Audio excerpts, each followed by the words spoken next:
And we're live. Wow, that is a close-up view. Good morning, everybody. Happy Wednesday. Thank you for joining me an hour earlier, which is really our old time slot before we moved to an hour later time slot.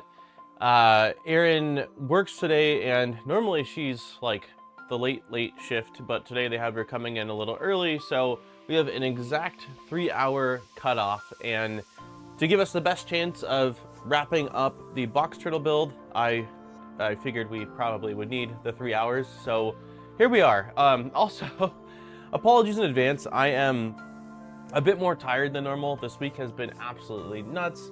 I've been prepping parts for Sunday. Sunday is going to be the first episode in the collab stream that I'm doing with Steve Builds over on Steve's channel, where we are going to be building the Tic Tac. Today is also Jack's second birthday, so last night I was editing till like 1:30 in the morning and was like, I've got to wrap presents, so I was up here wrapping presents. And then Saturday we are having what was supposed to be a small birthday party get together for Jack, and we invited some neighbors and a few other people, and there's like 30 people showing up now, so it's just been an absolutely wild week. I've got coffee here. I've been drinking coffee this week, which is not really like me so much, but I've just needed the little bit of extra energy here. So yeah, we're gonna do our best today to kick some butt. Let's see who's all here today. We've got Armor's in the house. Nice is here. The Shrimp Father, Delmar, Maurice, Clown is here. PF's in the house. Kenneth. Hey, Tom Llama's here. Let's see, Down Under Maker, how's it going? Happy birthday, little modbot. Yeah, it was, we woke up this morning and, oh, thank you, Andrew, for the Jack's birthday fun. Cheers, man. Yeah, so we, this morning when he woke up, we went into his room and sang him happy birthday, and then he opened a couple of gifts. Aaron got him this massive, like, Tonka truck, dump truck, and then he is obsessed with any kind of ball, like basketball, football, soccer ball, baseball, it's ball is what he calls them. And so Aaron got him this 4-pack of little like squishy balls, and so he was loading them up in his Tonka truck this morning. And then I cut him up some strawberries, and Aaron made pancakes, so he had strawberries and pancakes. So it was a very successful morning. I can't believe he's 2. I can't believe it's been 2 years. So yeah, that's what's going on today. So let's get right into it. One more time, I did want to mention that Sunday, if you're able to make it, I will be over on Steve Build's channel starting off our Tic Tac series. I believe because of Steve's schedule, we'll basically be doing Sunday stream on his channel, Wednesday over here at regular time, which will probably be noon. I have to confirm that with him. Then I think Steve is actually away on a trip, so we'll probably take a break the following Wednesday and do something else, and then we'll get right back into it the following Wednesday, I think. So, but regardless, Sunday's when we're starting. It should be Sunday on his channel, Wednesday on mine, and then we'll figure out the rest of the schedule as we go along. So, one more month for 3 years on this channel. Is that right? That is crazy. Yeah, I can't believe the boy will be a pro player. Hopefully he has joy in it. Yeah, I was building a garden bed this last week, and it's a powder coated bed that comes with a bunch of panels, and each panel had 2 pieces of plastic on it for shipping. And the hardest part of building the dang thing is getting all that plastic off. Telmar, maybe, okay, 2 more months. Telmar, the 34 freaking months. Thank you for all the support, man.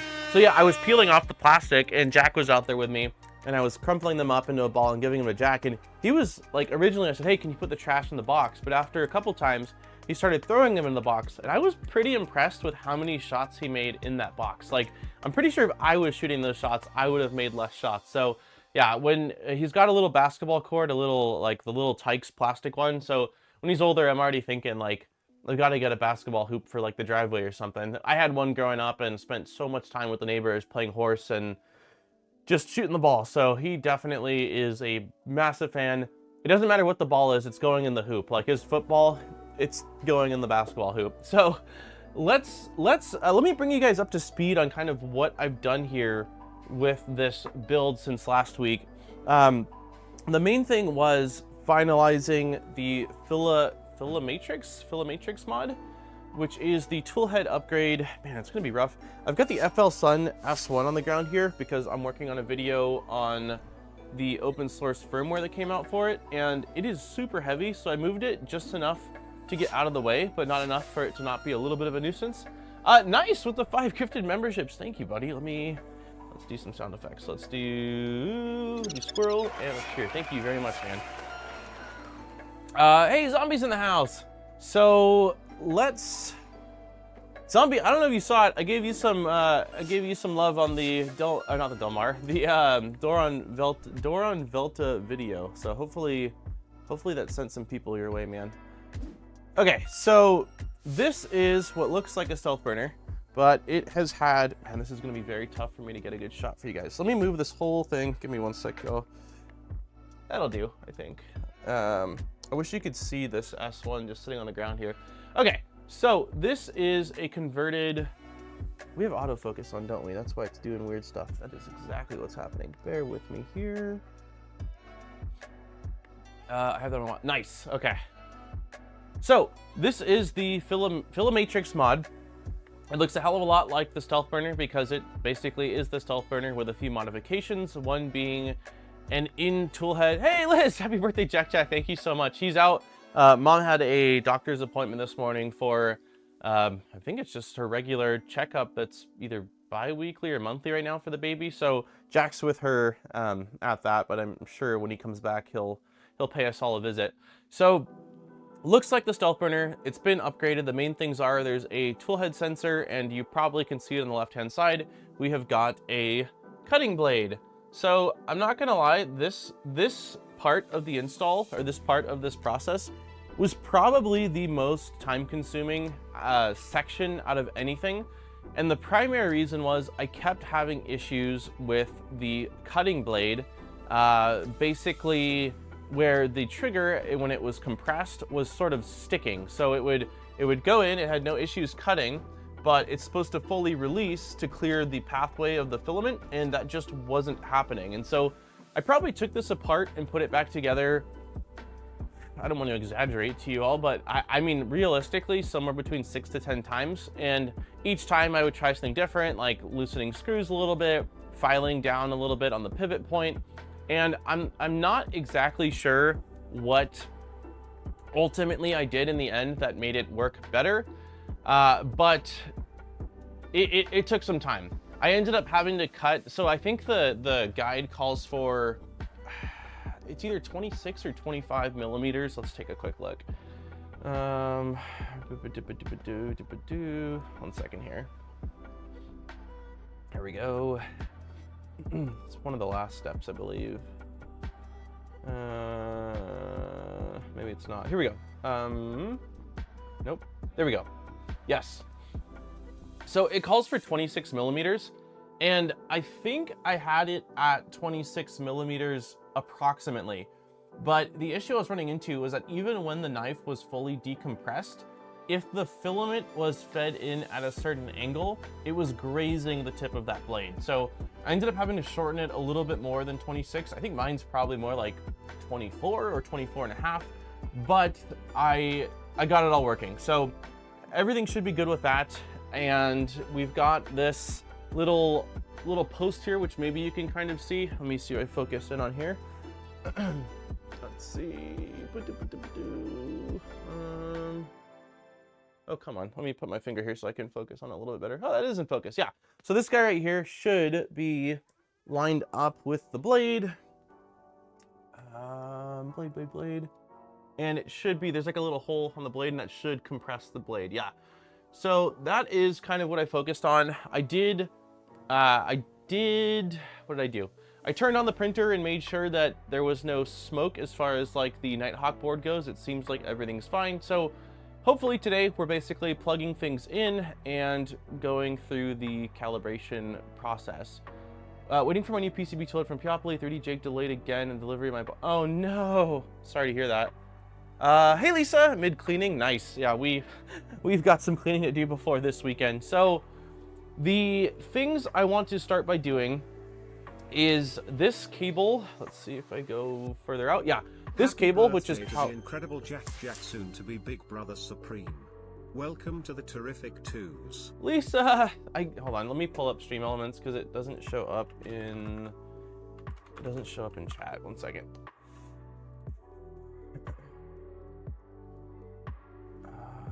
Let's see, live streamers. There we go. Lisa, thank you so much for the $20 donation. Happy birthday to the incredible Jack. Soon to be Bigger Brother Supreme. Welcome to the terrific twos. It's funny, not yesterday. Yesterday he was in a pretty good mood. I think it was the day before. It felt like we officially hit the terrible twos. Aaron was watching him most of the day, and he was just like from one extreme to the other, like it just breakdowns all the time. So hopefully that's not a foreshadowing of what, you know, the twos are going to be like, but it was definitely, there was moments where it was just like, oh my gosh, like what is going on here, you know? So the things I'm going to start off by doing is plugging in the cable from the back of the box. Basically this came unplugged, which is our power, so this is kind of important. And then I had a USB-C cable that we were using, but if I remember correctly, we needed a 45-degree plug, so I ordered some of those, and then I did pick up a long USB-C cable. So we're gonna flip the 2.4 over, plug everything in, power it on, and make sure that it's connected, and then we'll go through the process of basically configuring firmware. So let's do that. Let's do that. So let me move this camera back out of the way. My camera took a fall the other day, and every time the camera's fallen a couple times. Hey Zombie, thank you so much for the banana. I don't think that popped up either. Yeah, the camera's taken a fall a couple times since I've had it, and every time it's like a major pucker moment because it's the main camera I use for everything, and it is a pretty expensive camera, so it fell. I think one of the tripod legs, basically the tension point popped out. I don't know why or how, but it was terrifying. So it seems like everything's fine. It happened maybe yesterday or the day before, but yeah, every time the camera falls, it's very scary. Have you seen the SmartFlow thing yet? I showed you in the DMs. SmartFlow thing. I don't think so, Dutch. Is Voron the best option with all the Bamboo Lab drama? It depends, Josh. I still use my Bamboo printers plenty. So ultimately it comes down to personal choice and preference as far as what's important to you. I mean, Vorons are awesome printers, but you are going to be building and calibrating, and that's certainly not for everybody. So my answer is it depends. It depends. Okay, let's tilt you like this. Okay, nothing broke. Lift up the base.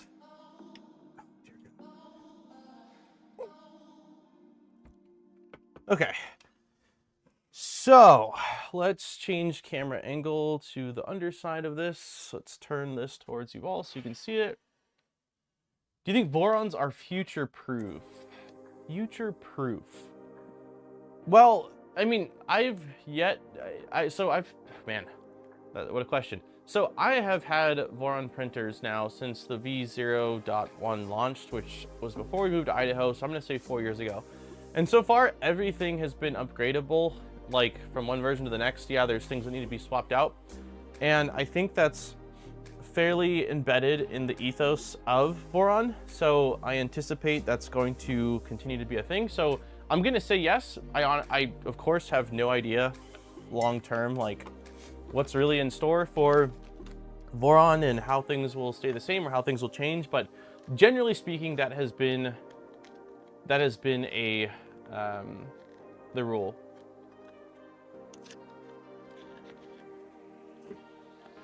I've been actually using the Plus 4 a ton. Like the Plus 4 has become a printer I lean on a lot, the Cheaty Plus 4.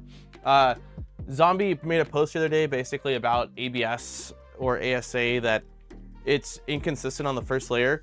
And the more I use it, even with preheating and stuff like that, I have to agree with that statement.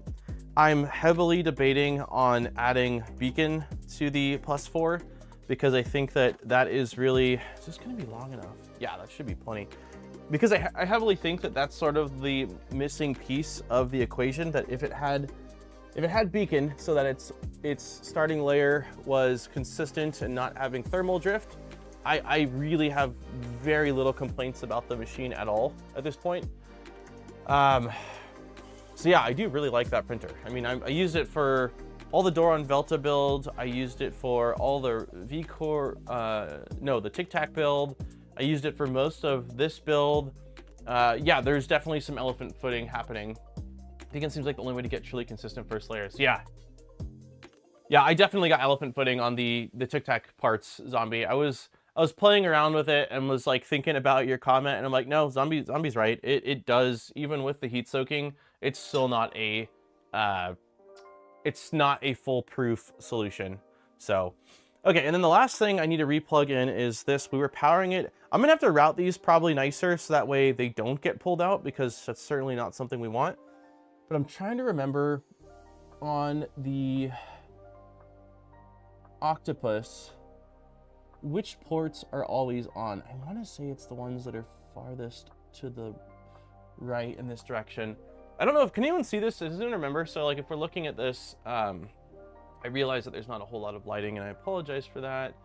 I don't have backlighting. I want to say, like, if these are the fan ports and we're looking at it like this, that it's these ones on the far side, like the farthest to the right, that are always on. We're gonna go with that and hope that's fine. We'll find out momentarily whether we have power, I suppose. So let's plug this in here like this.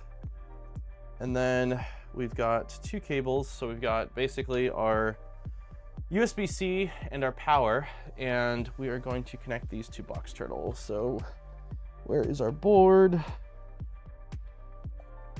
Here's our board. This is going to be really kind of funky to show you guys. This should be okay, as long as it doesn't fall on me. Okay, cool. Look through the pinout. Yeah, I'm 99% sure that's it. I'll take Delmar's word for it in this case. If it was something that, if I was wrong, would be a really problematic, then I would just double check, but I'm almost positive that's it. And if Delmar says that's right, then I'm good with that. Okay, so we're gonna plug in, this is our power, so that's just going in right here, like so. That should be good. And then for USB, oh, that's right, okay. Because of the way the feet are, the USB cable would be sticking out too far. That's why we're using this right angle one. I'm hoping this is like kind of, there's two different right angle USB-C options available, and I went with the one that's not quite as low profile. Voltage jumper is correct, yep. I did just check that before even, like, I didn't say anything, but I have all of them on here set to 24 volts. They're on the closest jumper, so yep. Okay, so yeah, this one, if you look at this, it's like they had some that were kind of flatter. I'm hoping that this is going to be enough clearance with the feet on, which makes me think we probably should put feet on this right about now, because if I put this on top, we're gonna be on the USB-C. What we'll do, okay, here's what we'll do. We'll get this plugged in. We will leave everything in this sort of just side state here, and we'll make sure that everything's connected. And as long as that's, you know what, no, let's just put, I feel like we should just put feet on this now. Let's just put feet on this. Let's just do this. Here, let me move the 2.4 so it's a little bit off the table. It's a little bit sketchy. Okay. That should be good. We'll just leave it like this for now. Let's get the feet on. That's something I probably should have already done. Let's see, Box Turtle. Because I don't want to accidentally crush the USB port. That would break my heart. That is not what we want to do here. So Box Turtle, and then final. Okay, feet. So let's take out the pieces. We've got you. We need 4 of these corner pieces. 1, 2, 3, and 4. Okay. Just gonna dump all of these out really quick.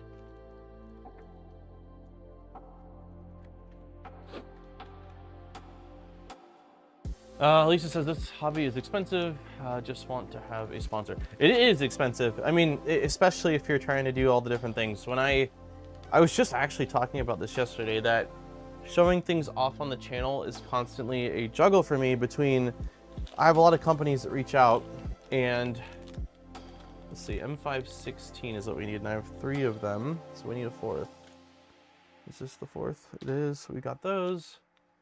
Yeah, so I have a lot of companies that reach out about things, and there's a lot of times where I really have to think about whether it's a good fit, because the channel started off with extreme budget 3D printing. Bearded, thank you so much for the gift of membership, man. Happy Wednesday. The channel started off with extreme budget 3D printing, and while that has since sort of changed because I like covering a fairly large range and realize that, you know, there's a lot of interest in sort of all sides of things, that is how it started. And I try to do a good balance between sort of, you know, budget build stuff, entry level things, and some of the more kind of advanced things. So it's a constant balancing act. I mean, when I first started 3D printing in, it would have been 2014. So I would have been 20 to 21 years old. I think I was working at PetSmart, and it was I don't think it was full-time. I think it was a part-time minimum wage job. And it took me a long time to save up. It took me a long time to save up for my first 3D printer. And I like covering things that are more accessible as well. So it's definitely it's a balancing act. So 1993. Did I say 1993? No, I said 20. Wait, you mean my age? No, so I was born in 92, September of 92. Okay, so it looks like this just goes on like this. Why does that feel funky? I think that's right though. There's a little triangle piece.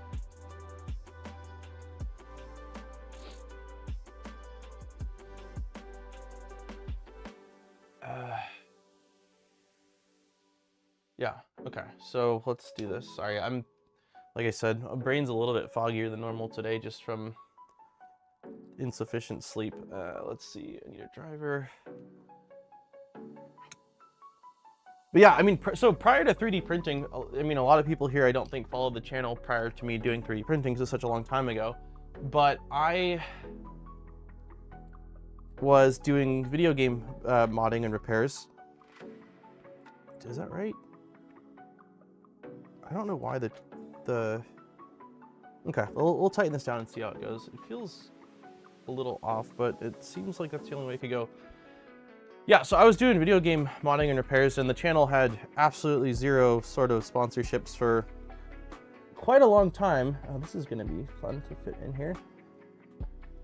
And so it was primarily me just taking a big part of every paycheck and putting, you know, after I paid for the bills I had at the time, paying for stuff for the channel. And it was like that for the first 4 or 5 years. So it took quite a long time to build it up to where there was some kind of like company that was like, hey, we'll help you out with this. It screws into the cover and the foot to secure it. Wait, this looks right? This looks like I'm doing it right from what I can see. We've got screw into washer, into foot, into plastic, into nut. I think this is right. Yeah, that seems fine. It feels secure now. It just felt funky for some reason. I'm a 93 kid, thought you were too. Yeah, 92, almost 93. September 30th of 92, so just made it in there. Hold on, let me tighten the camera up a little bit.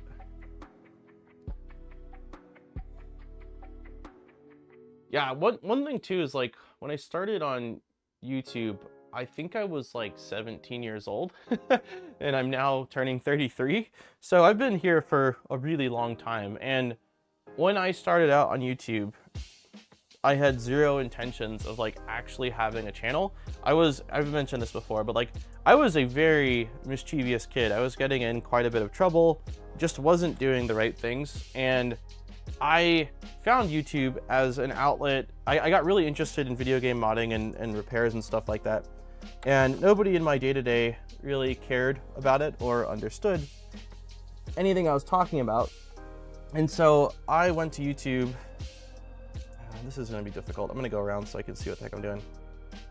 So I found YouTube as an outlet to sort of share what I was working on and find people that actually cared about video game modding and repairs. And that was really the only plan. I didn't even know that, you know, YouTube could become more than that. So it's, I don't know if that was the best way of doing things. If for someone that like actually wants to grow on YouTube, like I know a lot of people that have much more sort of specific plans for their channel, but I think that the solution here is going to be using needle nose pliers to fit this in. It's a little awkward,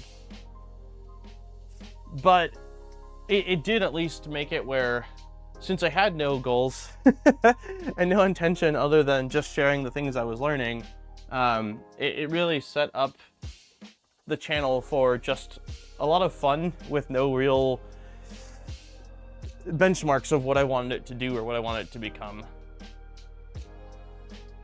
And I feel like we've still sort of stayed true to that. I mean, a big part of me not doing YouTube full time is that it allows me to kind of go at my own pace, which is something I really appreciate.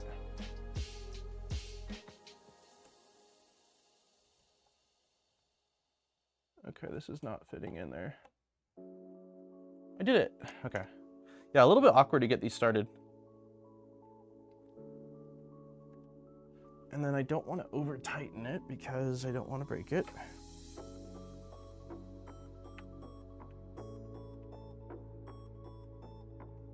Yeah, the 3D printing side of things actually was only supposed to be, like I got a 3D printer so that I could do more video game modding and hacking stuff. It was for, I wanted to make custom console mods because at the time I was just using a Dremel in the garage or in my bedroom at the time at my parents' house, and it was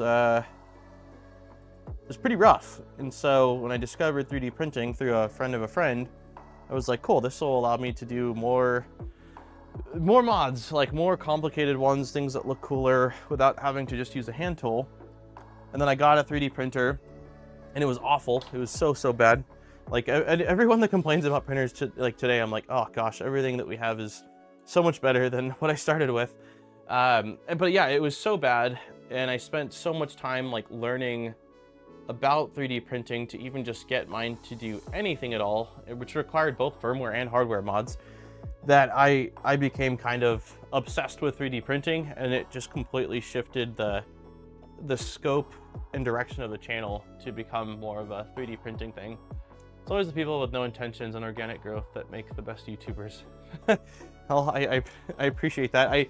I do. I mean, everyone's got their own journeys and goals and stuff like that, so I don't know that there's one right way to do it. And like I kind of mentioned, I know that in today's YouTube landscape that it's probably not a bad idea to have more of a vision and a plan, but it worked for me. It's exactly what I needed as far as an outlet, and I'm so thankful for it's such a part of my life. Like YouTube is, I mean, it's the center point of my life, and I love it. I really enjoy making videos. I really enjoy learning things. I really enjoy breaking things and showing how I broke things. Like it's just, I don't know, it makes me tick. I'm really, you have to, I think that you have to enjoy it, because there are lots of challenges, and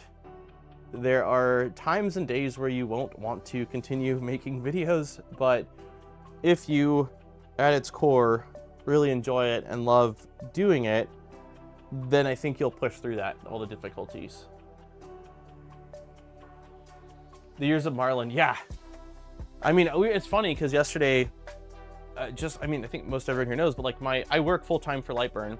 That's my day job. I have Wednesdays and Sundays off, but yesterday we had our team meeting and we were talking about a lot of the guys at Lightburn 3D Print, and we were talking about controllers, and someone mentioned like the Rambo board, and then we started briefly talking about the AT Mega and Ramps board, which is how I started out. That was the Arduino Mega sandwiched with a Ramps board was the pretty much standard board that everyone was using, and it was awful. The quality on them was really bad.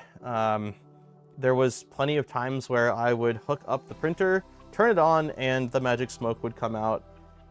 And it was sort of disheartening, but at least those boards were so inexpensive that when I did burn one up, I'm like, well, it was, I mean, I think at the time on eBay, I was getting them for like somewhere between like $16 to $20, so it wasn't bad. How's the update on Lightburn? Lightburn stuff is going really well. We just released some release candidates. Like, release candidate is public for Lightburn 2.0, which has some freaking sweet stuff. One thing that people have been asking for a really long time is a night mode or a dark mode, and I am loving dark mode. Okay, this last one's gonna suck because the angle's awkward, but yeah, Lightburn stuff is going really well. 40-minute phone call that could have been an email. Oh gosh, I know about that. Yeah, things are going good here. I mentioned earlier, like, I'm a little more tired than normal. It's just been a lot of stuff this week, a lot more than normal. Hey, Greenbeard. But yeah, everything's going good. I can't complain. My complaints would be silly. In unrelated to 3D printing stuff, I did set up what I'm calling the germination station in the garage with a bunch of lights, and I've got seeds starting right now. I've got 72 different pods, and I'm going to do another 72. So I'm getting really giddy for gardening season coming up here. Okay, so let's see. I think we're going to be okay, but that is to be determined. As far as I finally have a laser, so I'm going to try Lightburn. Nice. Yeah, our documentation was just redone. Well, documentation at Lightburn is always ongoing because things are always changing and we're always making it better. But the documentation should be in a really good place. I know that they recently redid the beginner pathway, so hopefully that's helpful. But yeah, there's a lot to learn. I mean, you have Lightburn, which is the laser control and design side of things, but the lasers themselves are all unique in some sense. What laser is it too, Zombie? Because there's quite a few lasers that claim Lightburn compatibility, but they're not fully compatible. Like, they have some funky stuff about them. Okay, I don't know where I put the right angle. Oh, here it is. Okay. Please tell me we have clearance, please. Oh yeah, we're good. We're good. Oh, that's gonna be. That's gonna be a close call. We'll flip this in a second and see. I'm actually not sure if we have the clearance. I might have made a mistake by going with this USB-C. No, I think we're good. I think we are barely good, but we should still be good. So let's go ahead and power things on and see if we can connect. So let me make sure we got 24 volts. We got USB plugged in the Pi. I think we're good. Snapmaker Artisan. Okay, gotcha. Yeah, that's because of the fact that that one is a multi-tool. I don't know. I mean, I know you can use Snapmaker Lightburn, but I have no idea how well it will work. Lightburn has a 30-day free trial that basically is the full software. So I would definitely try the trial first before committing to purchasing if you're planning on, just to make sure like it works and does the things that it's supposed to do. Okay, so this is plugged in. Awesome sauce. Lisa, with the 32 months. Wait, is Aaron in chat? Oh, hi everybody. Hey, are you done with the doctor's appointment already? Oh, I guess it's been an hour. You're probably done. Yeah, if you got questions, just message me, Zombie. I can definitely try to point you in the right direction. I haven't used the Snapmaker. I know that we had a Snapmaker specific device profile for the older Snapmakers, which I anticipate isn't going to be what you need for the artisan, but I would certainly start by following the manufacturer's guidelines, because since it is sort of a unique machine, I think that's going to be your best bet. But yeah, let me know if you got questions, and I will absolutely do my best to point you in the right direction. Okay, let's go over here. Let's do this. Okay, so we'll start by connecting to our printer, which is here. So let's go terminal, SSH modbot at 192.168.105. What was it? 118. Bam. Yes. Password. Maybe that. Yay. Okay, we're in. We've hacked into the mainframe. Ask for dino nuggets. I think the head mount. Hard mount legs. Gotcha. Okay, cool. Yeah, I haven't printed the hard mount legs yet, but that's a good point, that if I have it attached to the frame, it'll probably lift this up a little bit more. Sweet. Sweet, sweet, sweet.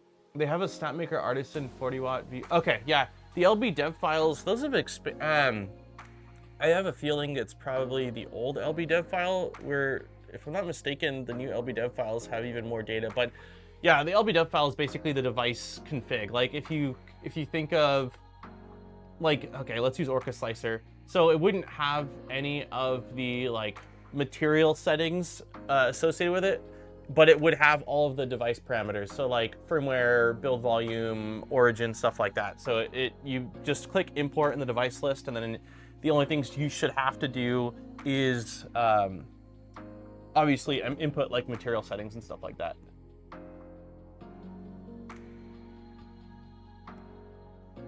Aaron said face smack. What did I say? I'm trying to make a wind spinner in Fusion so that I can 3D print them and then assemble.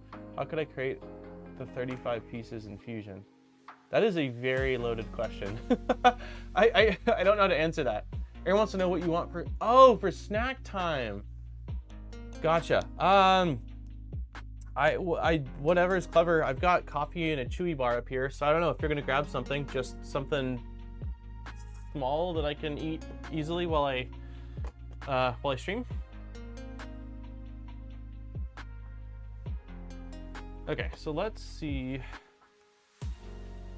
Clipper install. Yeah, I don't have anything specific in mind right now, hun. Are diodes getting as good as CO2? I would say the answer to that is no. Diodes are getting crazy strong. Like, I think the strongest I have is a 30 or 40 watt, which is really powerful. You absolutely want to make sure that you've got proper eye protection. Like, I mean, you always should, but certainly with how powerful they're getting. And they are absolutely more capable, and there are some benefits. Like, diode lasers typically do a really good job with engraving, although some of the larger, because they're basically beam combining, it's not a 40 watt diode, it's multiple like 5 or 6 watts that are in the same path and they combine the beam. The downside is that usually it means that your spot size is going to be larger, and so for small engraving details, it's not going to be as crisp. Like the Creality Falcon that I have in the garage comes with, I think, a 30 or 40 watt and then a 4 watt, and the 4 watt is intended for the times you just want to engrave. But yeah, diode lasers are getting a lot better. The main downside is you still can't do things like clear acrylic. And I use a lot of, like, that's one of the main things I use the CO2 laser for, is cutting out and engraving on clear acrylic panels. Yeah, yep, that's the clear materials is one of the biggest things. I just want to make wood templates, so you're probably fine with a diode then. This 40 watt has air assist pump. It looks like it can fare decent. Just want to play around with it. Air assist is definitely a nice one to have.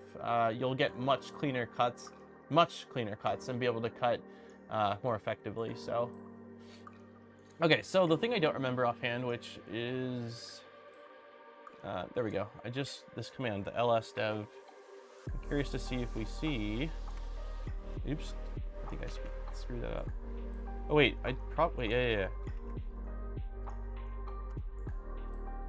Okay, so I'm pretty sure that we already did this, and I think that I added it to the config, although someone said it's not in the right spot, which is fine. We haven't done the AFC clipper stuff, so let's go device, machine. I think I just threw it up here.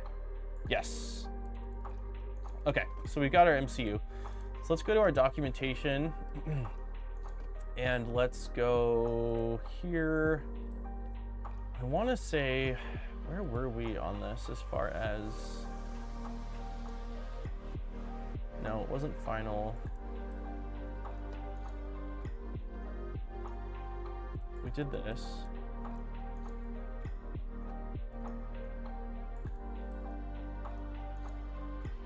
I thought there was a section that said you should do these things before.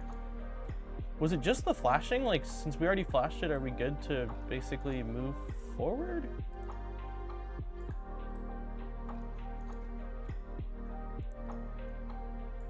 Okay, well, maybe what we should be doing then is just finalizing the last couple things here, which we just did this. No, we didn't do this. So we need the corner pieces.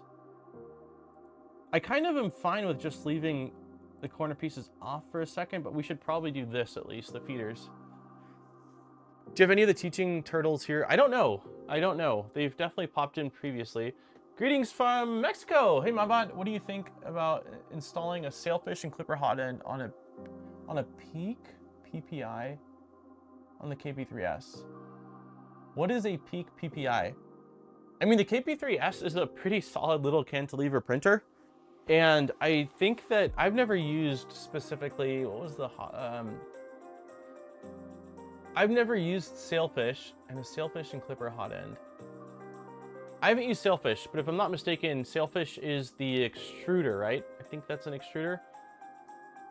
I was working on a KP3S upgrade at one point and it just never happened, but I mean, if you already have the printer, I do think that upgrading the extruder and clipperizing it is a pretty awesome way to squeeze more out of it. The link to the startup info. Okay, perfect. Okay, that sounds great. Let's go ahead and do this really quick. You'll need 4 of them to complete the assembly feeder. Okay, so let's get these last little pieces. 1, 2. It's interesting because it says we want 3mm inner diameter for this, but most of what the kit came with is actually 2mm inner diameter. So I'm gonna have to see. Oh, I'm gonna have to see if I've got. Let's see, what size is this? This is a 50 mil. Okay, so I have our little jig. I just whacked my head. Okay, let me see if I've got more 3mm inner diameter. It seems like I don't know if it was a mistake. The PPI is a Big Tree Tech board. Oh, gotcha. Yeah, I mean, I don't think that's going to be a very costly upgrade. I believe that that extruder just uses Bondtech gears and it's a printed body. So I say go for it if it's something that you're interested in doing. Let's see. Okay, this is 2mm as well. Come on, we've got to have some 3mm. What is this? This is... I still haven't put batteries inside of my... So I haven't put batteries inside of the calipers. This looks like... Is there 4mm inner diameter Bowden tube? Because it looks like what I've got here is a bunch of 2mm and one that looks like it's probably 4mm. It looks twice as wide, and I wonder if that's going to be an issue. I wonder if that's going to be an issue. This one might be 3. I mean, since this is just where the filament's feeding in, I would think that that's probably okay, and we just want as little friction as possible. I've used a Selfin before, it printed perfect. Okay, sweet. Yeah, I feel like I've heard good things about it. So yeah, we're gonna use this. I don't have my calipers, unfortunately, right now, but it's definitely not 2mm inner diameter. This is like what I would use for reverse Bowden. I just don't know if it's 3 or 4, but I'm assuming it can't be 4, because isn't the outer diameter 4mm inner 50? I think this is gonna be just fine. So let's go ahead and I'm gonna chop this. Let's see, where's my blade? Where did you go? There you are.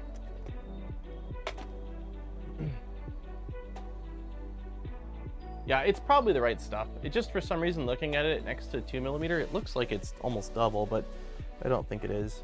Let me cut it this way so it's away from my finger. Okay. So we'll just, because it's not this is not a straight. Let's cut off the end.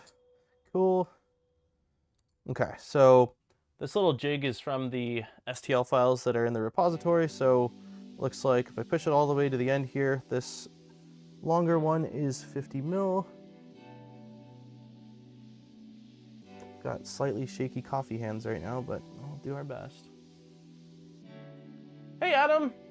Happy Wednesday, man.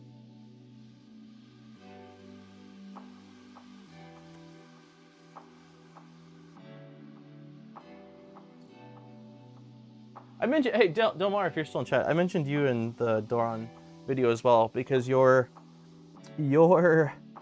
letting me know of the separate repo for the, oh gosh, Cranefly was like a lifesaver. I don't know if you got a chance to watch it, but I feel like in that video I was just like, thank you to you, thank you to you, thank you to you. But in reality, like there were so many people that were helpful in that build. Did you see Hector's new t-shirt design? I did not. Where did he share it?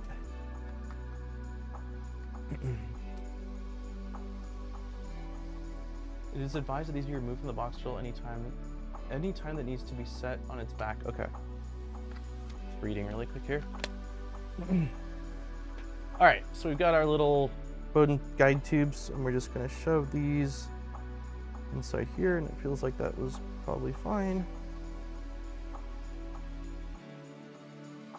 Also, am I correct in thinking that we don't need retaining clips on any of these ECASs? I'm thinking that maybe, yeah, no, I don't think we need them on any of them, right? Because this is a direct drive and there's not going to be any like short retraction moves other than stuff that has sensors, I would think we don't need them. I haven't seen them mentioned anywhere, and I don't think they're in the kit, so I'm going to assume that's a probably safe assumption, but if anyone wants to confirm. Okay, cool. Hey, Tor's in the house. Hey, buddy. Okay, so we've got these in place. So yeah, we're going to... I think what I'm going to do is, while I'm flipping this over, I'm going to power everything off. I don't like moving things. I don't like moving things when they're powered on. So let's just quickly go here, exit out of here, and shut this down.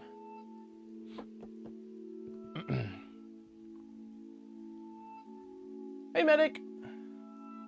All right, so we are powering off the printer, and we are moving Box Turtle off to this side here. Let's make sure I've got nothing dragging. Why is this wire like this? Why? Oh, because I have it feeding the wrong direction. Oh, the heck did this get so tangled? Jeez Louise. Okay, hold on. Cable management is going to be a big part of this for me at some point. Okay, there we go. Nope, I tangled the other one now. There we go. Okay. There we go. All right, let me go ahead and flip this printer on its, or put it upright. Okay. I don't know if I want it facing, yeah, I'll have it facing me for right now. That seems like the play, so I can see what the heck's going on. And I'll just use the front camera to show you guys.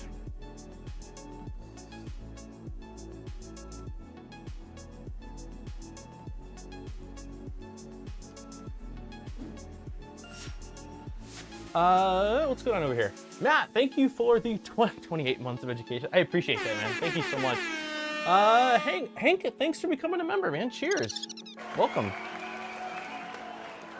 Okay, so I'm just slowly guiding these, and it looks like they want to go up the side. Yep, this is the front. Let me just make sure I've got clearance on. Wow, this is not. I don't like the way the cables are routed right now. They're off to the side, but okay, I'm not going to worry too heavily about that. Oh yeah, I was paranoid for no reason. We have plenty of clearance on that USB port. I mean, there's at least like 5 to 10 millimeters, which should be more than enough. And then I'm just gonna go ahead and pop in let's see. Let me put this up here like this. It's gonna be not the best of angle. If I have to, I will put you guys on spools. Wait. My Stream Deck just... That was weird. Okay. If I have to, I'll put you guys up on spool stilts, but for right now, we'll just do kind of this down-up angle. So let's go... let me make sure I'm putting these in the right spot, actually. Let's see. Yes, these just go into here. Like so. There's one. There's two. I'm so excited. Wait, what is in this tube?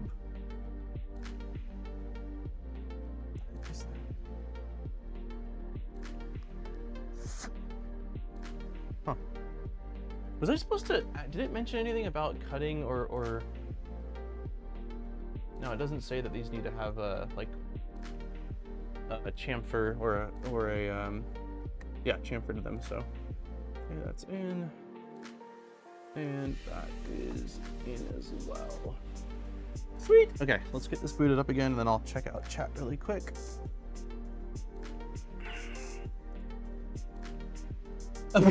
It's on the other side. Of course it is. This is my luck.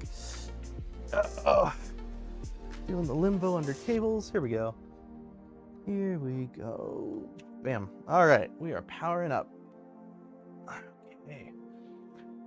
All right, let's see. Check out the free Discord. I will. Not sure why my last messages weren't going through. Huh? I don't know either. Let's see. Hey, my bot. Here in Merida, there was a battle robot with my logo. Oh, that is so freaking cool. That was in the university competition. That is awesome. Thank you. You don't have a photo, right? That would, I mean, that makes my day. That's so freaking cool to hear that. If you somehow can get a photo, I would be so stoked to show that off. But that is incredible. It is incredible to hear. I do, every once in a while, I'll get an email from someone that's like either from a business reaching out or just even some students that have said stuff like that. And it's such a nice reminder that like, this is why I'm doing this, is to, you know, yes, I fail a lot. I do. And some of the most valuable lessons that have made me learn a concept is by breaking a thing. So, but seeing feedback from people and knowing that people are gaining knowledge from certain things I'm doing is such a fulfilling and rewarding thing. So I really appreciate that. How's little man doing? Pretty good, man. He turned, today's his birthday.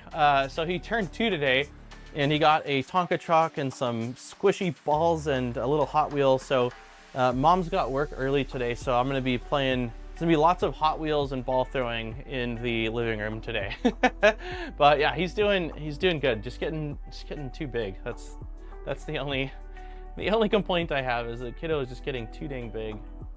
All right, so we did that. Someone said that in the, where did you say the instructions were for the next step? Someone mentioned it earlier. You said, have you seen the information on the Bamboo Lab H2D? I've seen a lot of posts about it on social media. I have not. They reached out asking if Bamboo Lab reached out and asked if I would want to be one of the initial reviewers and testers, and I actually declined. I am hoping to get one in once they launch, but the reality of all the projects I'm working on and time constraints, and on top of that, there was an NDA, which has really become a normal thing, which is not a big deal, but it was a pretty stern NDA, not about what you can show when it's time to post, but because I am constantly like live streaming or moving stuff around, I didn't want to risk accidentally showing the machine on camera before it's able to be released and then having issues that are outlined in the NDA. So I just straight up said, like, let other people test it out, and they had said that once it's launched, that if I decline, I still will get one when it launches. So I'm hoping to test one out, but I am not going to be one of the early people to get one. I basically said, you know, I really appreciate it, but I just can't. Happy Wednesday. I can't accept. It's almost there. Nice building. Quick update on box turtle enclosure. It is on pre-order with some discount, and expect delivery production around end of May to June from resellers. Jason, thank you so much for the $25 donation. You get, let's see, air horn racing, and squirrels. Happy Wednesday, it's almost there. Yes, we are so stinking close. Quick update on the box turtle enclosure. It's on pre-order with some discount and expect delivery production around the end of May to June from resellers. Okay, so we're March, April, May. Okay, so a couple months out. That is awesome. So for anyone that is interested in an enclosure for one of these, they are on pre-order with a discount, which, so, I mean, if you already know you're getting one, it sounds like now is a good time to put a pre-order in. And I anticipate, I don't know for sure, but a lot of companies based off of pre-order count, that helps them gauge how many to actually manufacture. So if you know you're going to want to get one, I would strongly urge putting in a pre-order. So you forgot the corners. Yeah, I know I forgot the corners. I figured because it was a cosmetic thing, I would just leave them off for right this second and move forward. 6 of general assembly. Okay, general assembly. Wait. Before installing the file trim is a good time. Oh, here we go. Derp. There's a tiny little link. Just tell the people to buy it. Well, it depends. If you don't need an enclosure, then, you know, you don't have to get an enclosure. But I know that there's a lot of people that are interested in the enclosure. So if you can get a discount and you already either have a box turtle or know you're getting one, then, you know, why not benefit from getting a discount as well?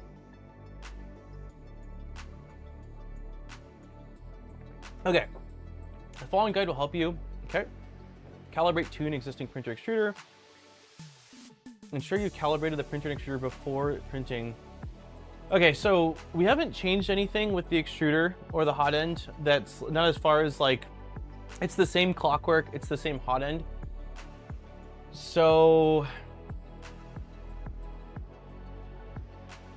I think we're fine with that. It's not easy to do some calibrations, rotations before installing mods. So we should be fine. Recommendation guys to follow. Yeah, we should be good with that. The AFC, I'm gonna pull up a chair. There's a lot of reading here. Give me one sec, y'all. Okay. The AFC Clipper add-on requires a Clipper Calico version of 0.120, as well as, I don't think we're on the latest version of Clipper. That's something we should probably check really quick here. Clipper 0.120, so we should still be fine. Is it worth updating?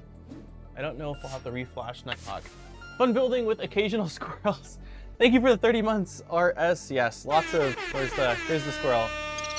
Lots of squirrels, all the squirrels. Maybe more like fun squirrels with the occasional building would be more appropriate. So I'm not going to update Clipper right now because I don't want to have to reflash Nighthawk if that is required.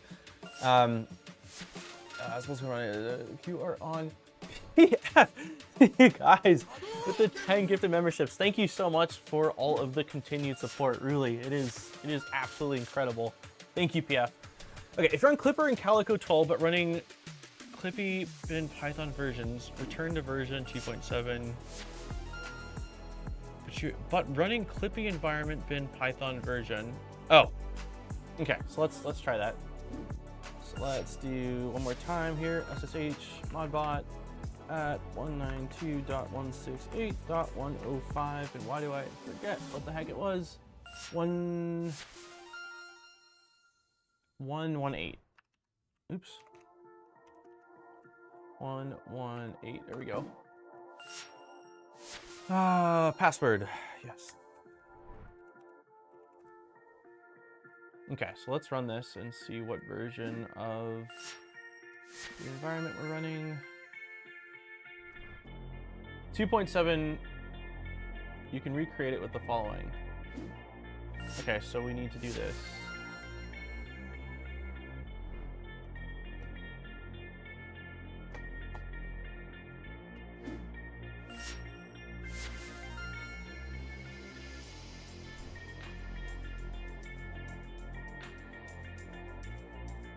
Okay, it is installing. Hey Steve, happy Wednesday. Where to get the power cable? The one that I'm using for this? I just made it. I think, I don't remember offhand right now, but I'm pretty sure that the plug itself, did the connector and the pins come with this kit? I'm almost positive if we go back in time that the connector and the pins came with the kit, and so I just basically grabbed a long black and red wire and crimped those, and then I crimped a JS2 to the other end, and we're grabbing power from a spare always on fan connector on the Octopus board. Hey TJ! He manifested it.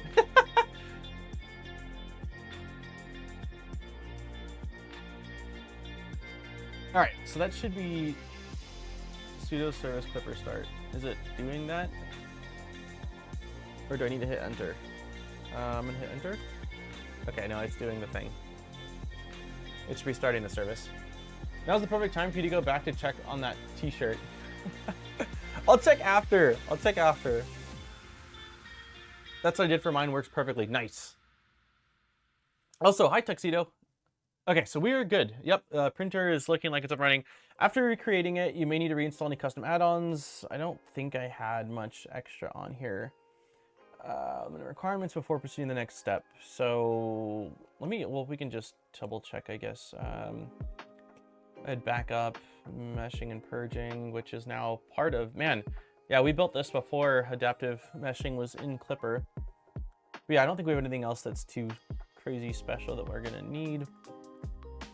The AFC Light MCU can be connected to CAN bus. Okay, so we already did this. If you choose CAN bus, if you choose USB, we did that. Further details regarding the AFC Light can be found in the manual. After flashing and setting up connections and configurations properly, which we didn't do configurations, did we? Let's download this because PDFs in GitHub are the strangest. That's fine, we'll replace it. Okay. So we did this. We did, where's USB? We did that. Clipper config.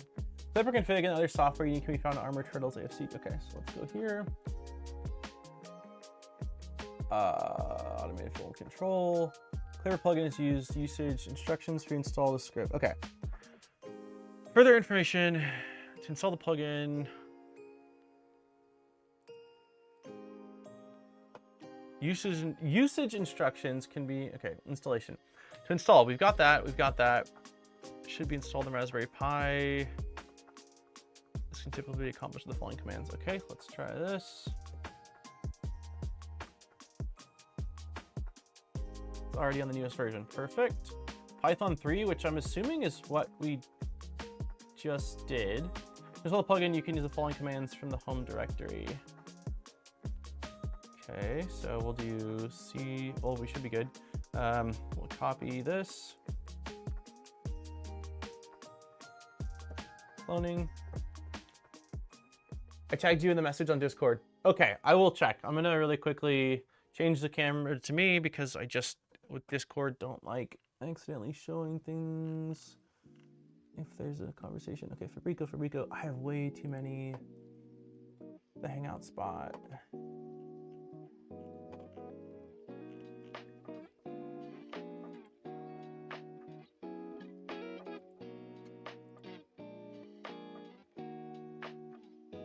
Okay, we'll see what this is.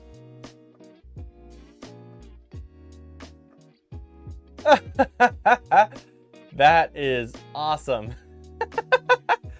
When you sneak in a new print. I was not expecting that. Oh my God. No wonder you wanted me to see that. That's incredible. All right. Thank you for that. All right. That is an excellent meme that is on a t-shirt and feels like the appropriate thing. Okay, so we're there and then we're gonna install. That's epic. All right, there we go. That is very Hector of Hector to do that. Okay, so install. So I guess we're just gonna follow along with here. So you can follow commands. So install AFC Clipper add-on. Let's make this a little bit bigger. Okay, so number 1, install. What? Did that not work? Is it because I for install, not number 1. Does it need to be capital? I don't know. Let's do that, capital. Installation type box turtle, add the AFC included to the base printer config automatically, true, enable tip forming false, enable a tool head cutter, true, enable a hub cutter, we don't have, enable the kick macro, I have no idea. Let's just assume this is correct. Use a tool head sensor or ramming Sensor, yep, toolhead sensor pin unknown. I assume I can change this in the config later, right? Because I'm gonna have to go to the Nighthawk and see what it is, but I'm assuming I can. Oh, sorry. Yep, there you go. Is that better? Yeah, that's awesome, Armor. Thanks for sharing. I don't know what I was expecting. I was just expecting probably one of the honey badger, like a new honey badger icon. Okay, cool. We'll just do it later then. So let's go ahead and install. Please enter the pin number. Oh, it wants enter the pin number for the turtleneck buffer. Okay, we're using default. Ensure to use the pull up if you're using AFC and stop pin. Enter the advanced pin. Okay, we're just leaving things default because I went based off of the config, or like the pinout that was in the LDO, or the not LDO, I guess it was just the box turtle docs, but I'm not going to change anything. Clipper's going to error out. That should be fine though, right? I'll do it as soon as this is done. I just would like to get this installed and then we can figure out what the pin is. So let's just hit enter. Yeah, we're going to just hit enter for all this. Enter. Updated, cool.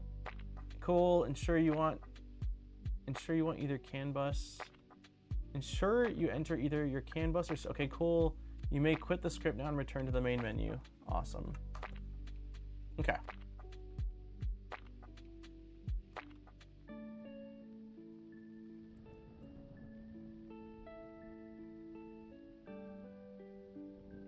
Okay, so I'm gonna assume that we're installed now with this, at least the baseline. There's a lot of documentation. I don't know if I need to go through all of this right this second. Let's see really quickly what, so yeah, we should probably have an error then, right? Like, oh, we don't have an error. So there's AFC config.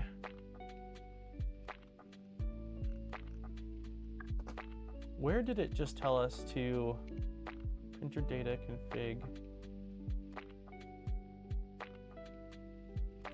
Where is the config that's, let's see. Okay, here we go. So we're not using CAN bus. So let's go ahead and just save and close for a second here. Let's get out of here. Let's go into our printer.cfg file. Let's copy this. Control C, save and close, AFC turtle. And we are going to be pasting here. Wait, I think I screwed that up. Yeah, there we go. Oh, come on, Daniel.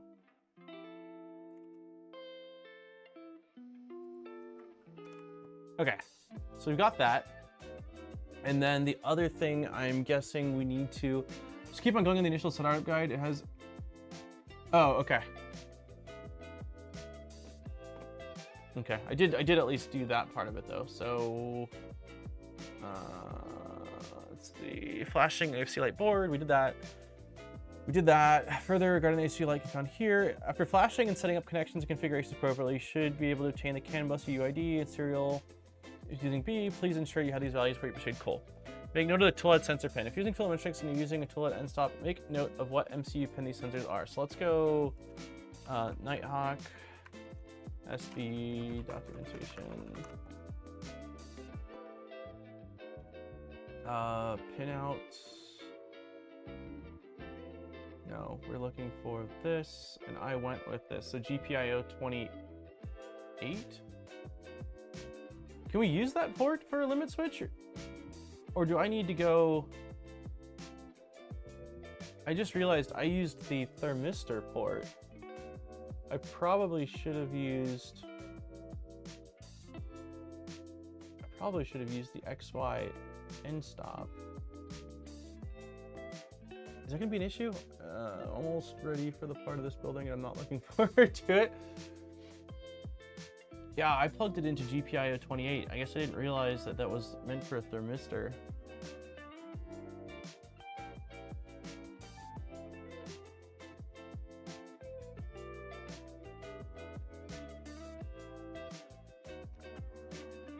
Okay.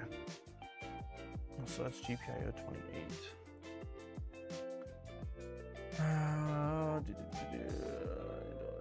Pins are connected to the pre-extruded gear. Make note of what MCU pins these sensors are connected to for the pre-extruded gear sensor, aka pin tool start and post extruder.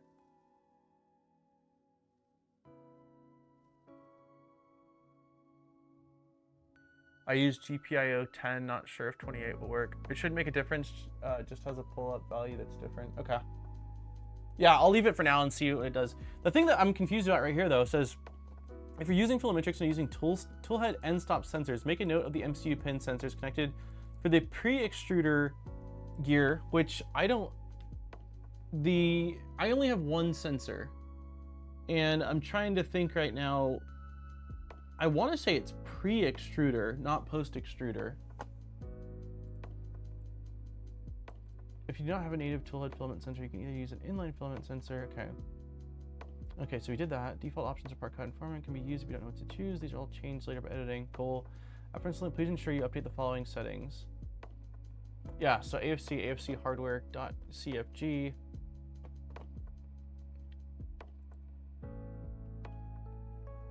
So let's do this. Let's go here. Let's go here. We're gonna need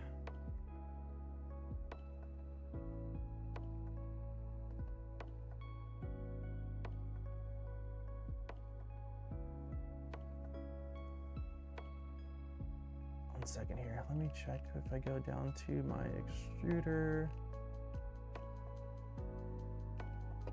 Okay, so that's how we call it, Nighthawk GPIO.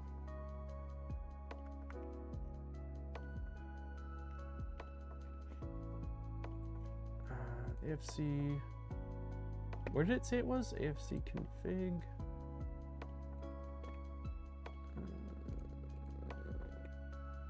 AFC, so this is AFC hardware. So hardware, here we go. Enable force move toolhead sensor.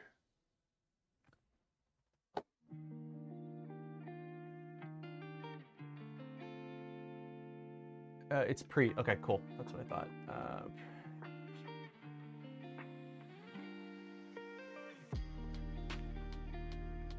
After extrude. Wait, why am I not seeing it? Load speed, unload speed, sensor after pin tool start. Oh, that's it, right? Pin tool start. Yeah, pin tool start. Okay.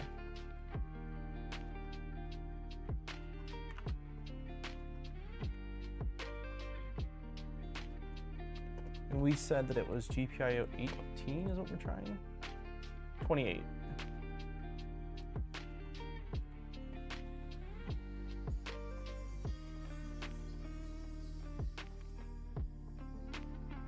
And we think we need a pull-up resistor on this. Ignore that one, pin tool end. Oh, oops, sorry.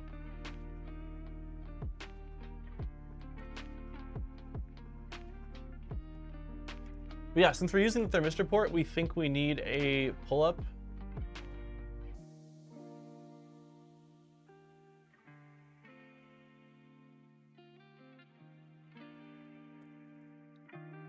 Always use a pull-up, stops the pin from floating, okay. I can't remember, where do I define it? It's just, is it before or is that right? I never, oh, here we go. It looks like that's probably right. That's how I have the solder FS and SU ports on. Cool, I think I did it right then. So NHK GPIO 28.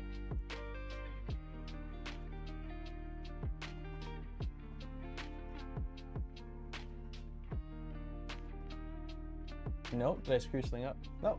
Oh. Ooh. Ooh. Box Turtle's doing things. Box Turtle's doing things. Oh, that's exciting. I hear sounds. Okay. If your printer's config a shear section, update the max extrude only distance to the value of 400. Okay. That's exciting. That's exciting. I am getting very excited. Extruder, extruder, extruder. Max extrude. Do I even have a max extrude only distance? Sure don't see it. Max extrude temp, max extrude cross section. I don't see that value. Probably have to add it. Cool. All right, let's copy.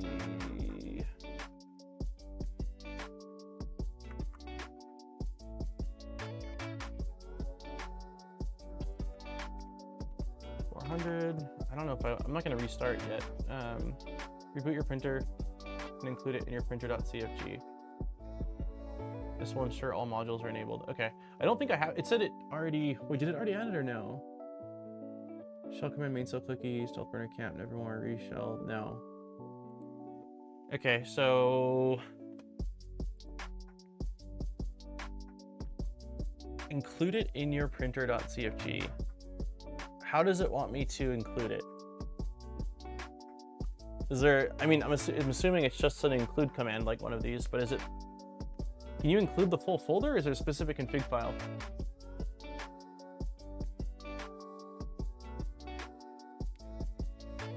Pretty sure I've only ever done config files. Should already be there. It's, oh, it's at the very end. Gotcha. Okay, let's double check. Like down below? Oh, there it is. Yep. Oh, sweet. Okay, so that's how you do it. So AFC for the folder, and then I guess the asterisk is like a blanket statement for everything that's within that folder. Cool. I've never used that.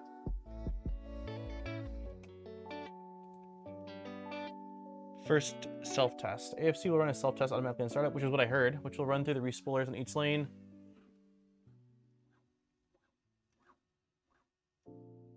Okay.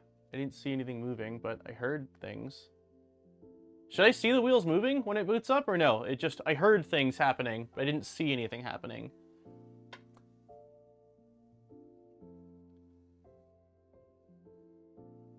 Also, I don't see LEDs.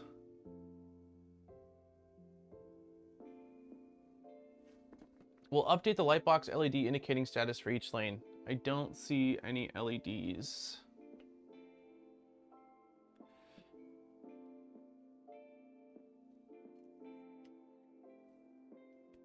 So something tells me there's something off because none of the LEDs are lit up. Did you plug them in? That is a fantastic question, Thunder Keys. That is a great question. Something tells me that the answer to that's probably... Oh. Is he sleeping? Oh, thank you so much. How'd it go? Okay. Aaron was upset with the dogs. I guess Jackson's sleeping. Okay, let me quickly check on this.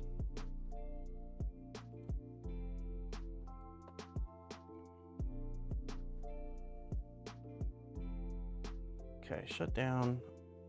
Unplug power. Oh, it could be wrong port. I feel like I plugged in everything, but it's me. Who knows?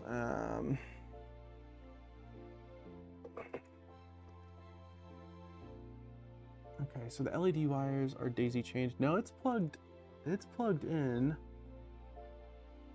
It's plugged into RGB1 on the board.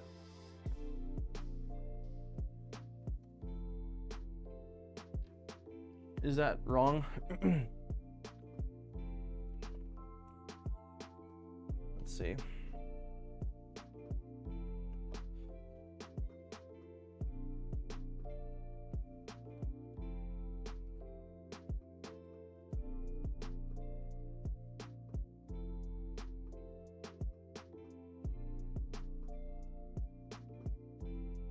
It looks like it's plugged into the right one, RGB1.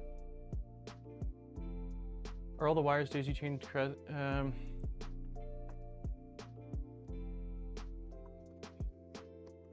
Sure looks like they are. That's definitely plugged in. That's plugged in. That's plugged in. Yeah, they feel like they're all daisy chained together.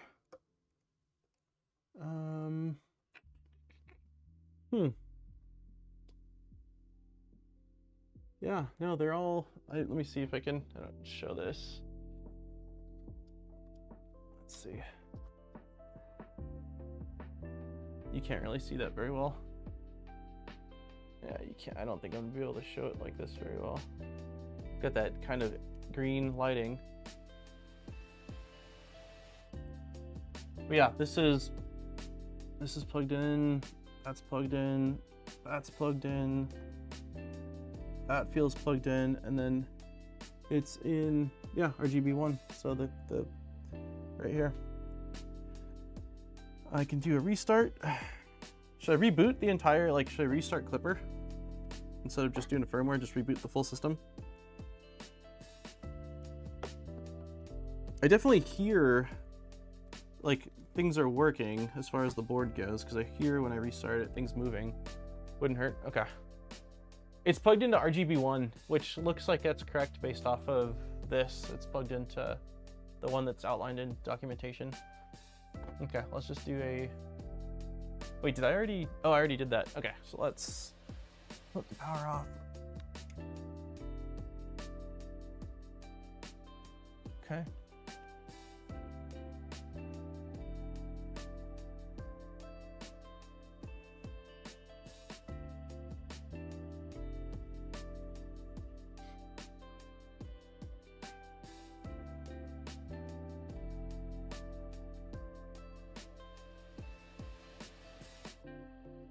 Booting up.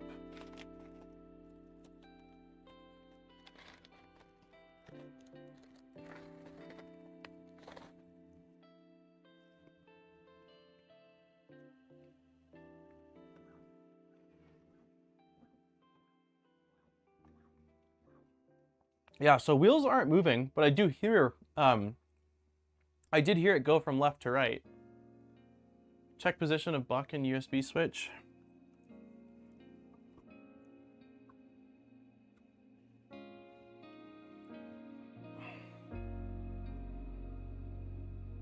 Okay, so it's set to...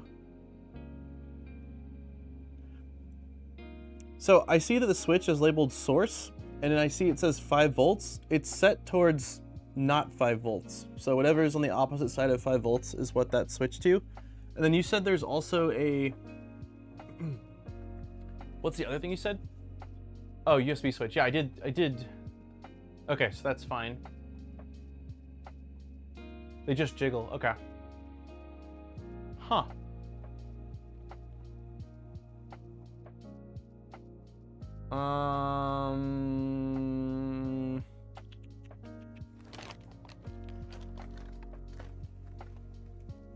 Have you added 24 power? Yeah. Yep. Wait. Yes, I did, but if there wasn't 24 volt power, I wouldn't be hearing anything, right? But I mean, I am running it from the fan port, and that is plugged in. I'm running it from a fan port, which should be... Check that it's getting 24 volts from that port, you mean? Or what?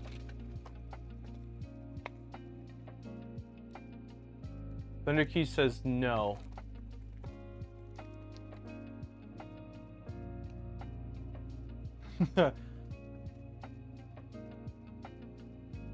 Tie it into your PSU, I goes. So you think that's what it is? It's just not getting enough. Yeah, we're using a 24 volt always on fan port. That's the issue.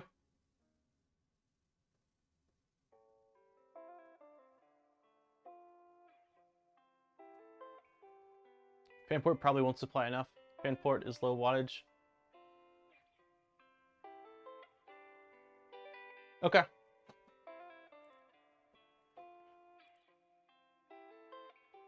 Yeah, we'll try that then. So you're saying go directly into 24 volts? You could use a heater port.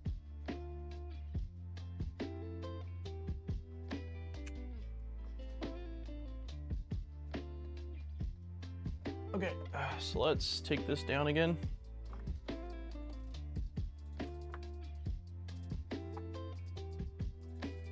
Unplug this.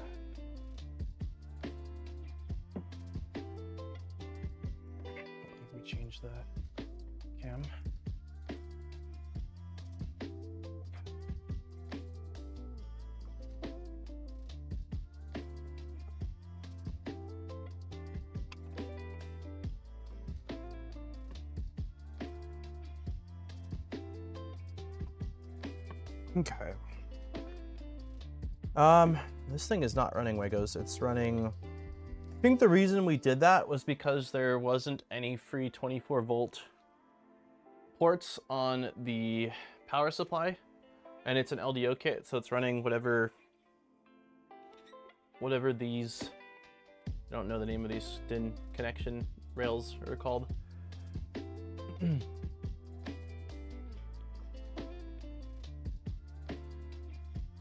Yeah, I mean, we do have, Maurice made the recommendation of using a heater port. I do have a completely open set of heater ports if we think that's the better route. No sparks so far, Iconic. Yeah. I mean, I could crimp a fork connector onto it, and basically, I'm already double downing on this 24. You can't see that, but... Oh my goodness. Oh my goodness. Come here, bud. Come here, say hi. Birthday boy. Come here. Come here, baby. Come here, birthday boy. Jackson, come here. Come here. Come here, birthday boy. Oh, the birthday boy has arrived. Woohoo! Hold on, babies. Can you say hi? A lot of people wish you happy birthday, Bubby. Can you turn off the mic? You say hi? Jackson. Jackson, say hi. Say hi. Huh? Our big 2-year-old. Yay. Are we gonna play with your Tonka truck later? His birthday hat. Huh? His birthday, yeah. I didn't get him a birthday hat. I thought about getting a little birthday hat, but I thought that you would have thought that it was fit. I got rid of my birthday hats when we moved, the ones that we had for the stream. Hey, that's Daddy's microphone. Please don't press that. You're gonna turn it off. You want French fry? Oh, yeah.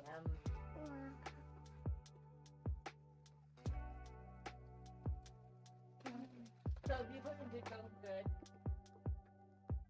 Baby looks French fry? good. Baby looks like a baby. Yeah? That's exciting. It was a trip.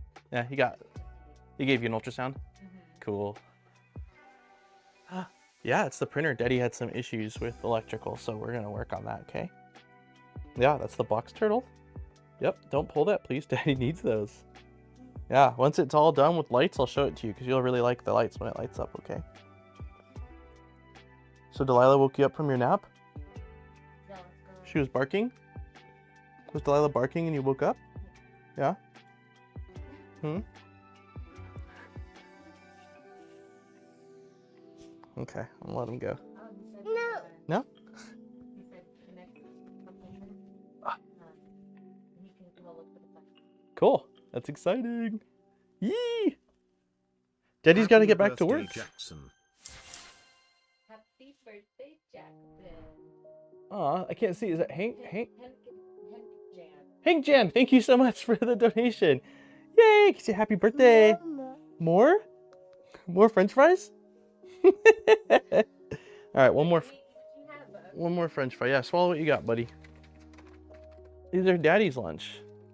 He said it was my birthday. Okay. Daddy's gotta get back to work, okay? I'm gonna get back to work. We're gonna play later with your Tonkas, okay? Your new balls. Oh, here. I think Mama's gonna go put on Mickey Mouse for you. You say bye, everybody. Bye. I love you, kiddo. I'll see you in a little bit, okay?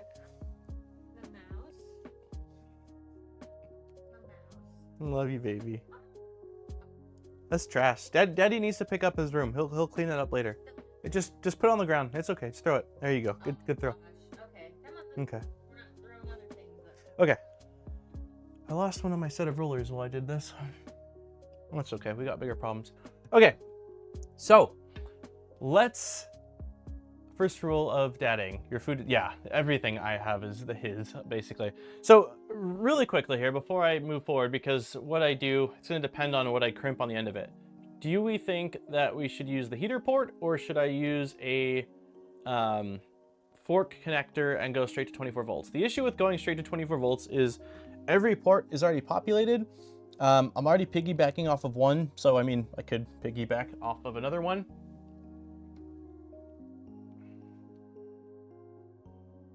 Still 3 times the number of watchers compared to likes. Yeah, if you haven't hit the like button, please smack the like button.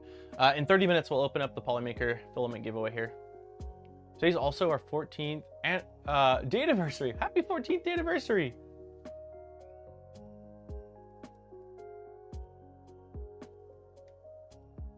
Always fuse. Okay.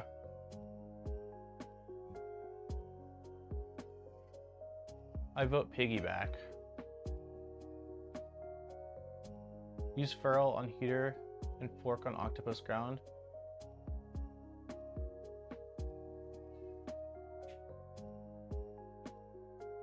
Okay, I can do that. So we'll do the positive on the heating port, and then I've got a open connector on ground, so we'll do that. Okay, so let's go ahead and unplug this. And I'm not gonna try to depin this because depinning is one of my least favorite pastimes.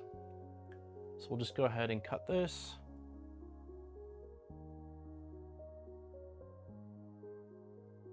Wait, fan ports J55 and J56 on the Octopus are wired directly to 24-volt supply. They are not switched through a MOSFET.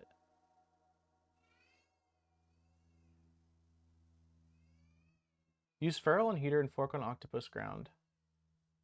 Wait, use ferrule on heater and fork on Octopus ground. Okay, so you're saying use a fork on ground here, like on the Octopus.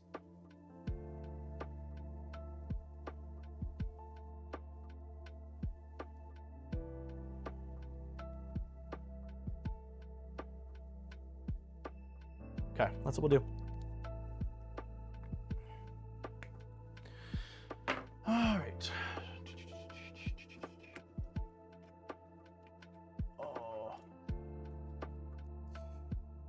So this is going to heater port. So let's strip off that. Ferrules are probably right here. They are. We're gonna need a pretty small ferrule. Let's see.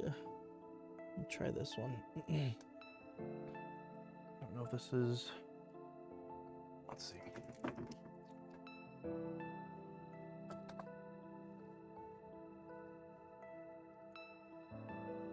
You can use ground or bed power. Okay, bed power is not populated, so I'd rather use that if that's fine.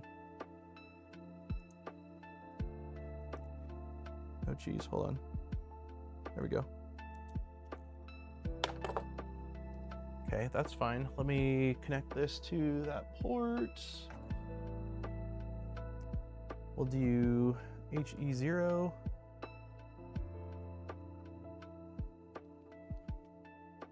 Let me move you guys up so you can see what the heck I'm doing.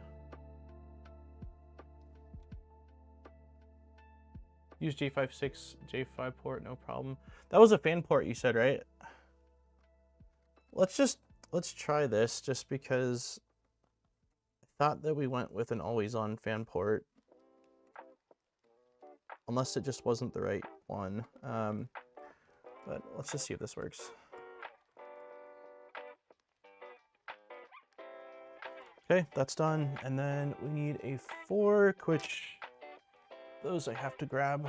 Wait, yeah, those are gonna be in a separate spot. Okay. Once I open the giveaway, I'm gonna have a bite of my food, which is gonna be ice cold, but I really would like to see lights and get beyond this part before.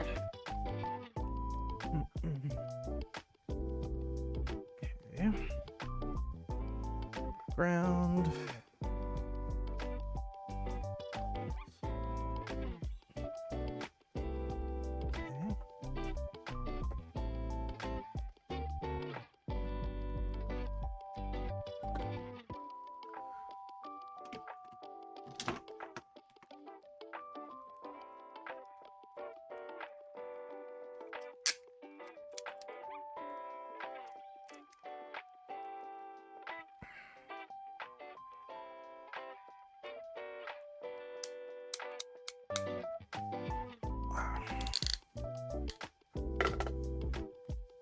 Okay, and we are gonna do bed power. I hate printing TPU. I don't mind, as long as TPU's dry and it's not, like 95A is fine. And then 90A is not bad either. As long as you're, you know, slow and steady and you've got tension set correctly, it's usually not terrible. But once we get below 90A, I can't say I love it either. It's a lot of holding my breath and hoping for the best. Oh, come on, baby. Okay, that is on. Okay, so let's power on the printer just like this and see. Oh, 82. Yeah, once you get to that, it's a little bit of a it's a little bit of a print and pray at that point. Okay, so we got this. Power cable is going in right here. Let's see, so here I'll put the current can't, wait, in theory be limited by the MOSFET of the switches on the ground.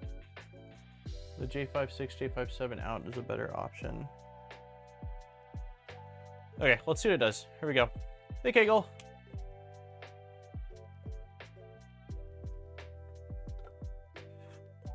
All right, we're booting. I'm gonna inhale a fry or two, but I'll wait on the sandwich until we're.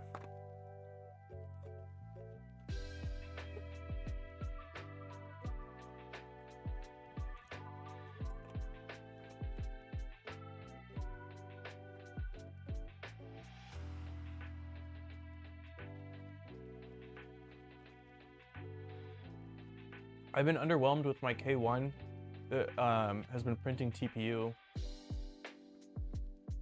Are you using just the stock K1 extruder?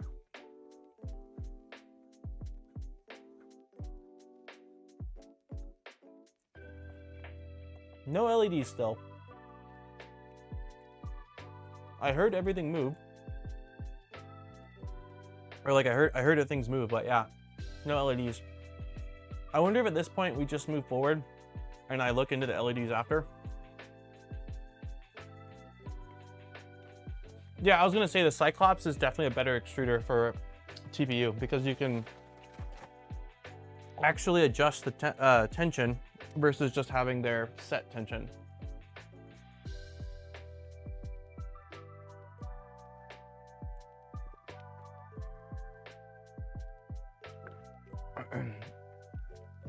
If one LED is having issues at the start, all will have issues. Yeah, that makes sense because it's in a chain.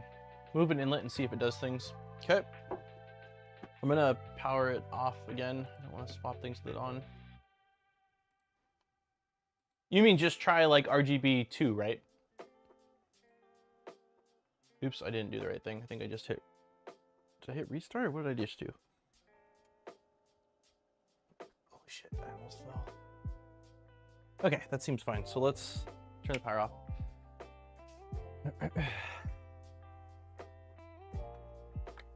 And also remove these rollers because I already dropped one somewhere. Yeah, there it is. Is that what you're saying, Turtle? Just move it from RGB 1 to RGB 2? See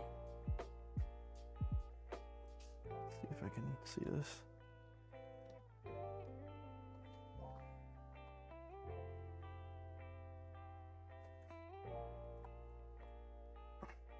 It's tough to get out.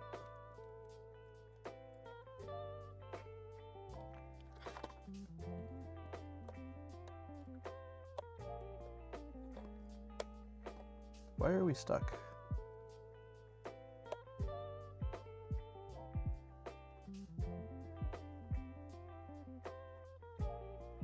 Wait, what?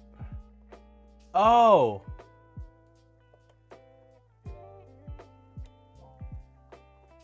Got you. Okay. I thought you meant regarding the LEDs. Okay, so I won't change anything then.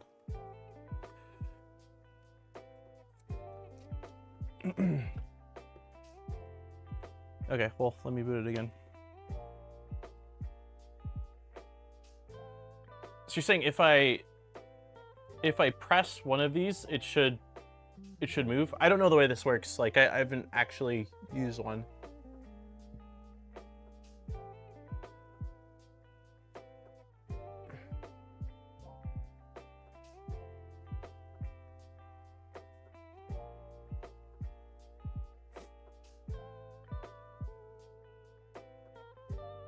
It should initiate an auto load. Okay. All right, it's still booting. I'll try it right now as soon as it gets going.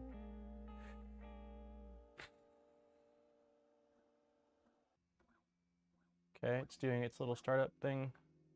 All right, so you're saying one of these, just press it back? Yeah, it's doing things. It's doing things. Not doing things. Not doing things. Wait, no, it is doing things now. Maybe it's because okay, they're all doing things. Yep. Yeah, all of them are attempting to pull, it sounds like. So it seems like it's isolated to the LEDs. So maybe I have a short somewhere. I'm assuming I could also try. I'd skip lights for now then. Okay. Okay. Well, let's do that then. I'm gonna kill it again just so I can put this thing back on top. I don't like moving it with it on the machine, that is. So yeah, everything seems to be functioning by LEDs. So I guess worst case scenario, hopefully it's just a wire thing. If for some reason there's an issue with that port, I'm assuming I could just do RGB2 then, right? And just reassign the pin. That's something I'll check later on.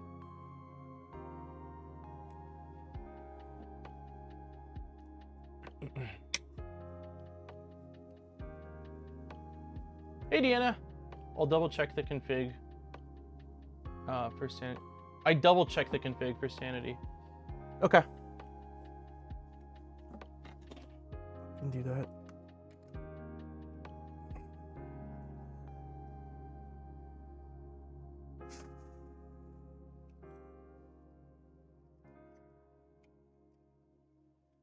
Okay. Going back on top. Like that for now. Why is the wire so short? They must be caught. Yep, they are caught. I've got to route these wires. I gotta get all the wires figured out. It's right now, it's sketchy every time I move it. Okay, so let's boot this back on.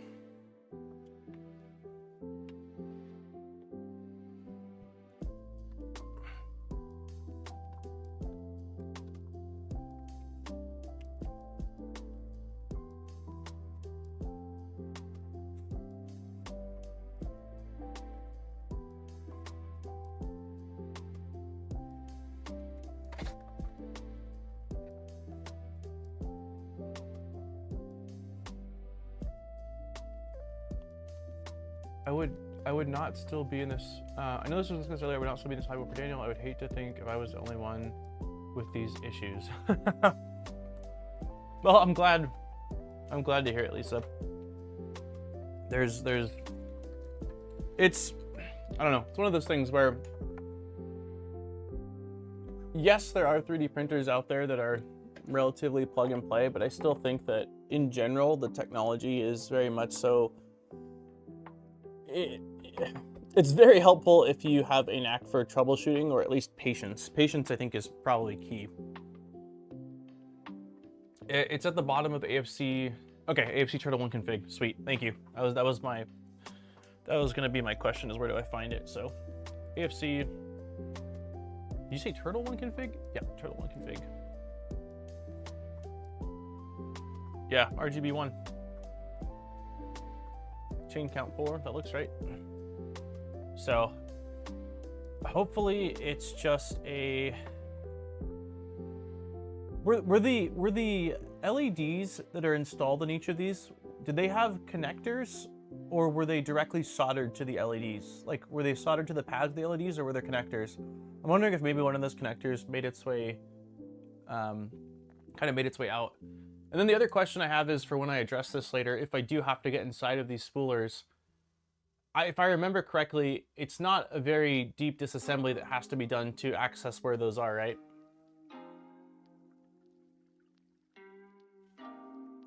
The internal gear, the palm wheel on my Clockwork 2 is seized up. Any ideas what would cause that? I would take the thing apart for starters and make sure that there's not any filament or deformation of the gears. That would be my first recommendation. And then go from there.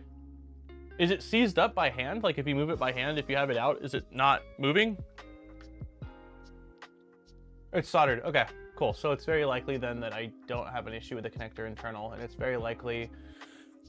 The things that I would say is either somehow I damaged a wire during my routing, there was already a damaged wire, or there's an issue with the port. It's probably one of those things. So, okay, we'll figure it out.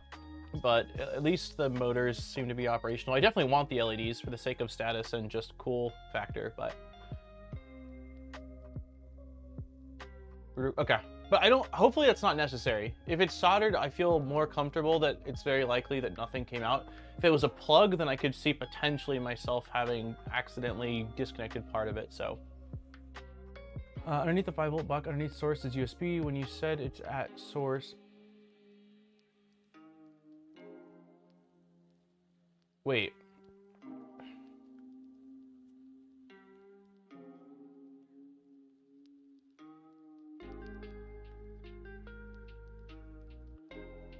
So Rick says, at the board power switch, I think you said there was a 5-volt and source, and it was pointed to not 5 volts, which is source.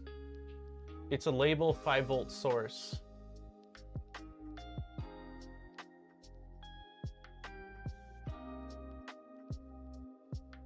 It should be on the buck side, which I think is what we said it was.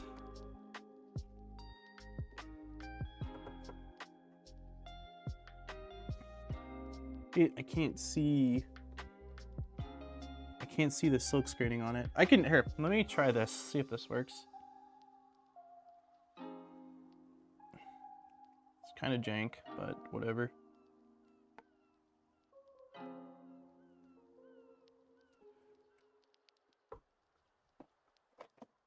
If this is helpful, because I can't get a good shot of it.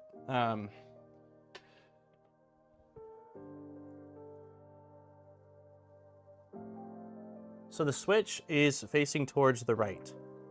So I can't see any silk screening from this angle, but like if boot's on the left and reset for those buttons, it's on the right side, which I think that Thunder Keys said that was correct, but if it's not, let me know and I can switch it. But it's, from what I saw earlier, it said 5-volt on this side, which is not. The switch is on the USB side. It looks correct. I think it's the wrong side. Okay, so this is not correct. So this is our issue. Hey, there's my baby.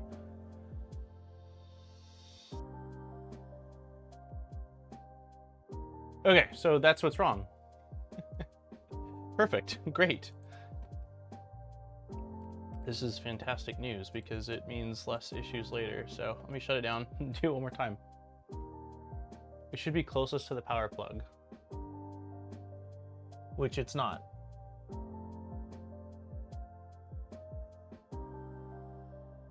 Cool, so I guess we had it set to USB when we were flashing it then and then just never swapped it to the other side, so.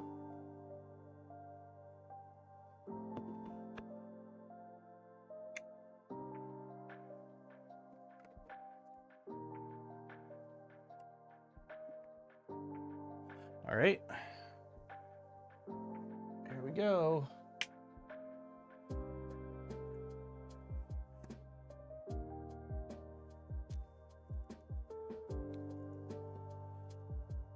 Wow, I really can't get this any further right now.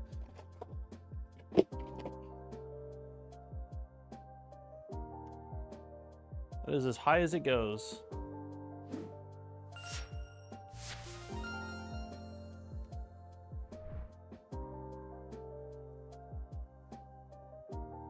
Viking, thank you for becoming a member, buddy. I think you were a member at one point. Thanks for becoming a member, man. Just a ton of confusion. Oh, baby. Oh, baby. So, based off what I'm seeing now, I think the giveaway should have been that the wheels never spun. The wheels spun now. Well, before, I heard like a loading sound coming from each one, but the wheels never spun. If I was more familiar with this system, like having built one now, I could have easily been like, no, something more is wrong because the wheels never moved. But yeah, I only heard the internal sound before, but now the wheels spun and the lights lit up. Hey, this is why we have this button. Well, two of these buttons. Go! That was easy.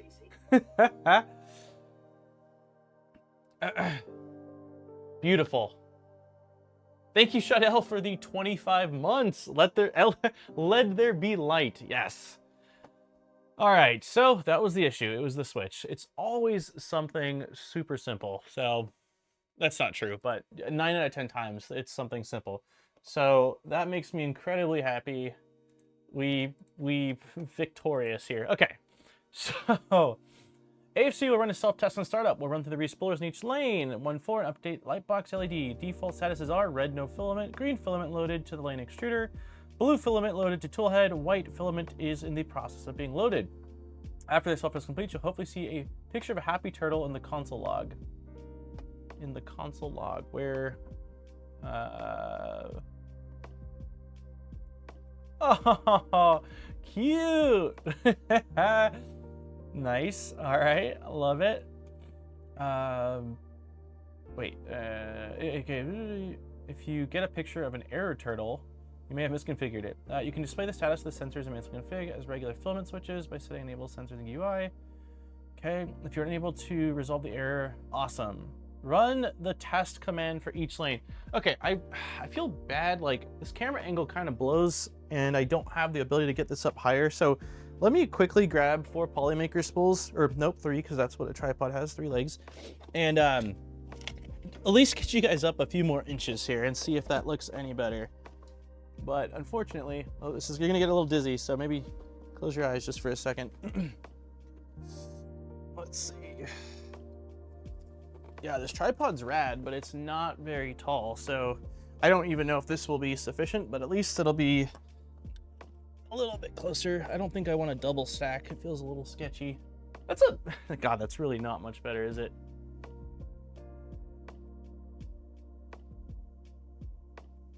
Okay, that's looking a little boxy to me. Can't quite put my finger on it. Yep, I would say so. Okay. Oh, it's Maker Viking's birthday.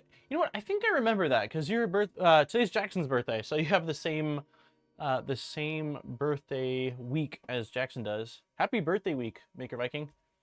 Okay, run the test command again on each lane. So test lane 1. Let's do this. So I'm just going to console, typing test lane 1. Ooh, baby. Okay, wheels are spinning. Lane 2. Wheels are spinning.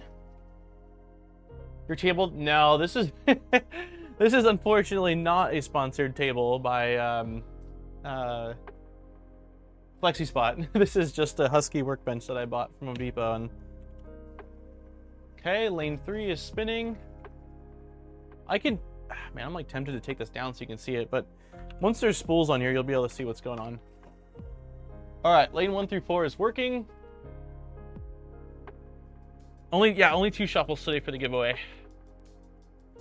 Verify each spooler. Yep, trigger switches. Actuating the trigger switch should be begin pulsing the lane's extruder motor to load filament. Verify the switch being activated is activating the same lane's extruder motor. Will I be able to? How will I see that? I mean, I think I can just hear it. Oh. It feels right. You can kind of just feel the vibration, I guess. You had a birthday on the 3rd. Nice. I hope it was a great birthday, man.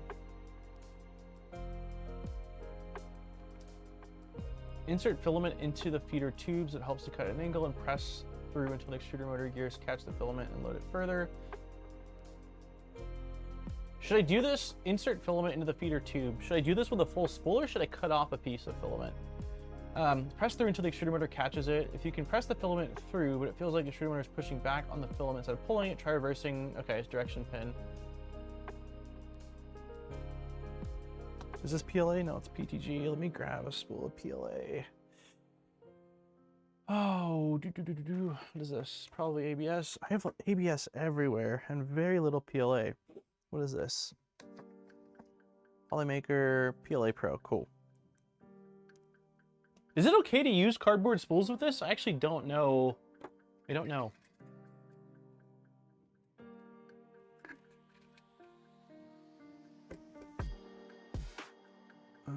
This has a, we should definitely cut this at an angle. If not, let me know right now. All spools, sweet. That's fantastic. Okay, so we are putting filament in. Okay, I don't feel it grabbing. Yeah, I didn't feel any grip on that at all. It definitely engaged, like I feel it, it's trying to do the thing, like the sensor's working, but unless it needs to go in further, maybe? Oh, it needs to go in further. Ignore me. I just, oh, green light! Green light! It's so exciting. Okay, should we grab just more spools of filament? Let's see, what is this? Creality Hyper PLA, fantastic. Let's see.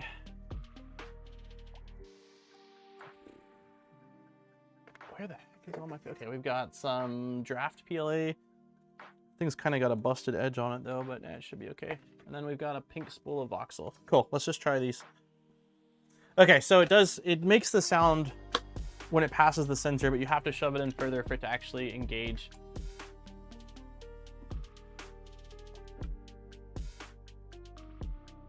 All right, so loaded up 4 spools. This is our Hyper PLA. Oh. You know, this one made the sound and then I disengaged. Let's try it again. Let's see. There we go. There we go. Green light. Dude, this is what this is what I feel like, you know, all of the, it's so exciting to finally see the thing come together in the end. It's always such a rewarding feeling. There we go. Hey, thank you, Viking. We've got a birthday party planned with some of the neighbors and my mom and dad and a couple other friends on Saturday, which was supposed to be a small thing, but now there's like, I think 20 adults and like 10 kids coming over, so it's going to be a literal zoo. I usually work Saturdays because I take Wednesdays off from Lightburn to do the stream, but I took Saturday off because I'm like, I'm going to be running around and getting ice and cake and pizzas. Of course it's pizza. Of course it's a pizza party.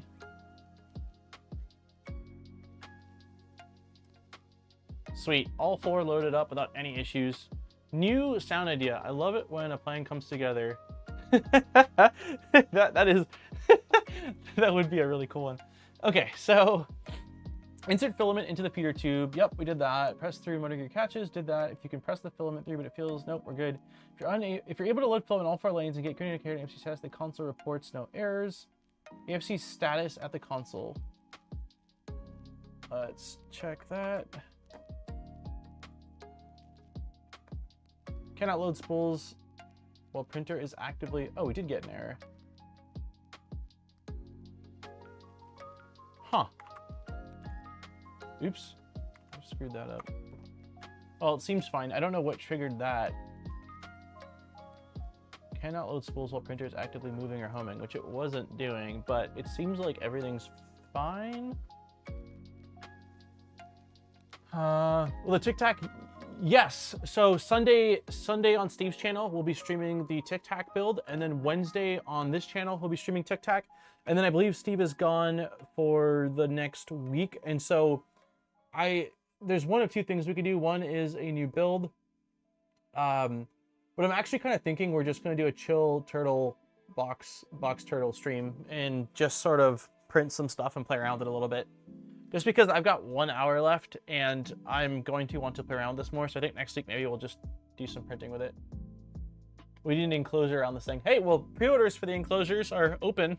All right, test the buffer Test that turtleneck buffer is configured correctly by extending the slide all the way out and then run query. Where is that thing? Here it is. Is it okay for right now if I did not mount the turtleneck buffer? I think there's a mount for it, but as of right now, because we're moving stuff around, I didn't print out a mount or anything like that.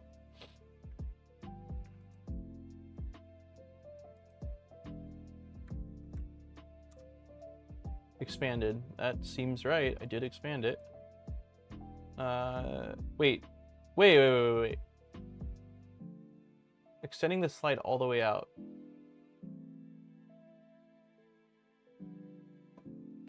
Should return trailing.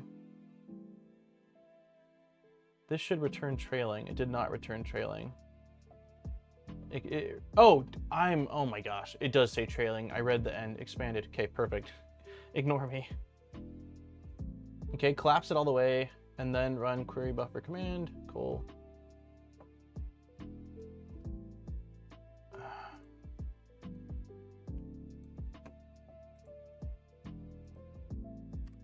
Compressed. Advancing. Perfect. Confirm proper operation of your turtleneck before proceeding. Awesome. Setting up hot end specific values. Some of the values with AFC are extremely dependent on your hot end. Suggested starting values for hot end types. Suggested starting values for hot end types are in the AFC hardware config. Okay, so remove one 52 if pin tool end is not defined.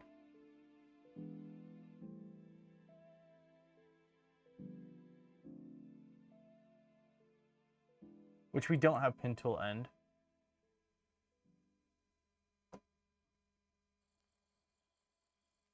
Okay. So this is, where did it say? Hardware config. Machine. Also, let me, hold on. Let me get the giveaway open for everyone, just so that way people can enter in. Here it is.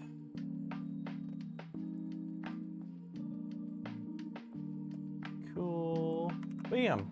Okay, Polymaker giveaway form is officially pinned in chat, and we'll do our drawing in about half an hour.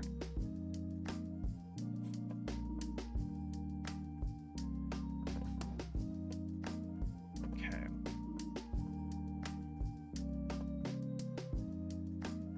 AFC hardware. Okay, so we are using Viva Voron. It says if tool end is not defined, which is not, so tool, this should be 52.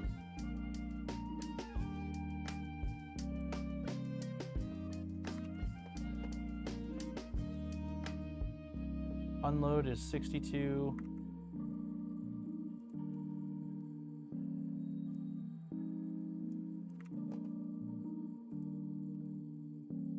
Variable retract is 22.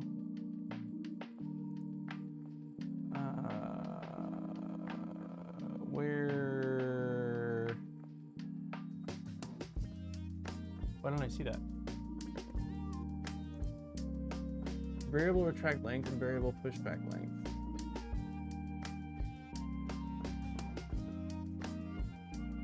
Discord's not required. Nope. Yeah. When I created it, I put that there, but no, if you don't have a Discord, no worries. I usually reach out via email, so just put like NA or some kind of filler. I'll contact, if you win, I'll contact you via email.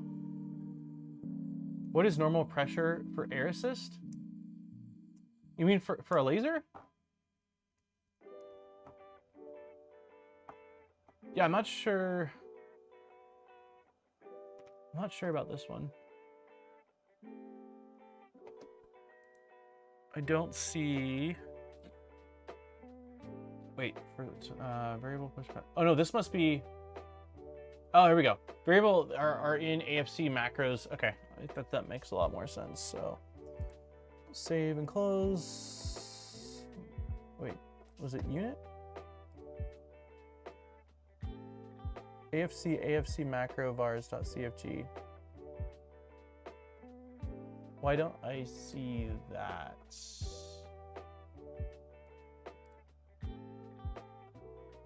Did something get renamed? Or did I not install?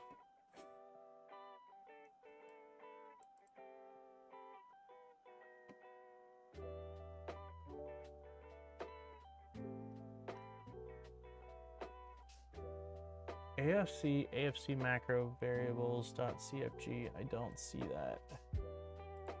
Is it just this now? No, these don't look like macros.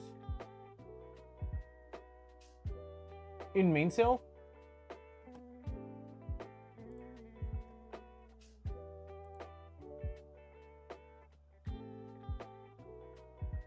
Hey, Vinny.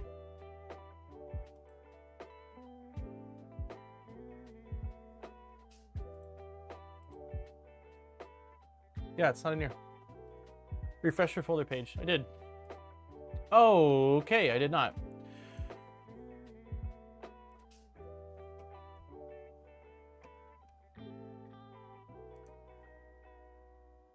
Okay, so variable pushback length is 22. 22 and... Oh, I'm sorry. Variable retract length is 22 and pushback is 20.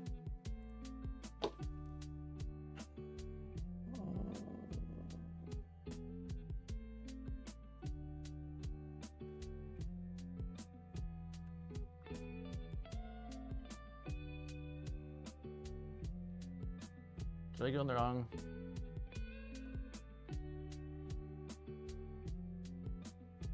I did go on the wrong thing, didn't I? It's macros var. Yeah, there we go.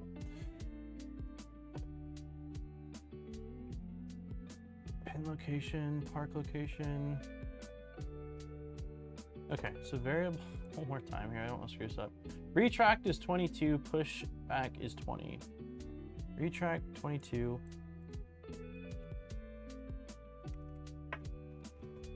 Pushback 20.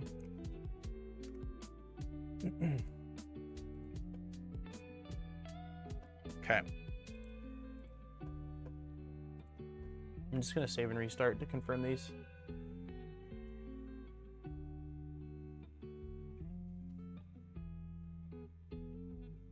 I appreciate that you're a couple hours ahead of my box turtle build, so I get to see the gotchas you run into. I used the heat insert trick for the wheels.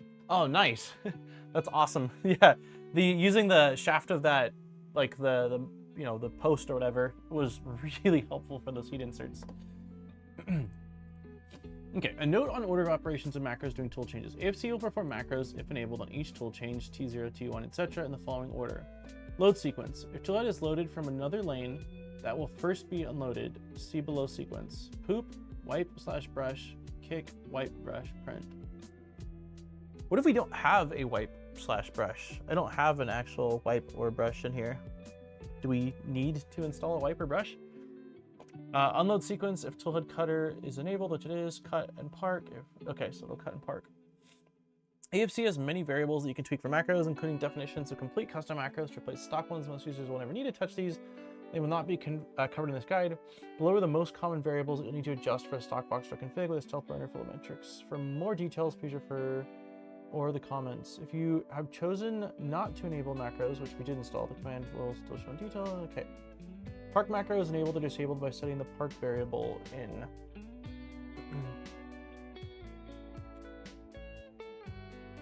You can disable it if you don't, but I would recommend a brush. Yeah, I mean, when I initially built this, I didn't really see a need for it because I just haven't generally used them before. But now that it's a, you know, now that it's going to be doing filament swapping, I see the value in it because there's just going to be a lot more filament going in and out of the nozzle. Okay, park. Let's see, if you choose configuration, we call that during. Park macros are disabled by setting the park value in AFC, AFC.CFG. Okay. Adjust the following macros in AFC, AFC macro vars for the park macro for your specific printer. This is the XY coordinate your toolhead will park at prior to other filament changes. How do you know or decide what's a good parking spot? That is my question. Steve refused to poop and kick. What are your plans? Wait, Steve refused to poop and kick?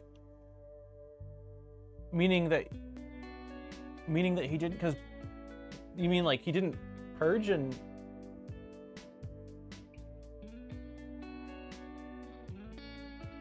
least path of resistance for PTFE. Okay.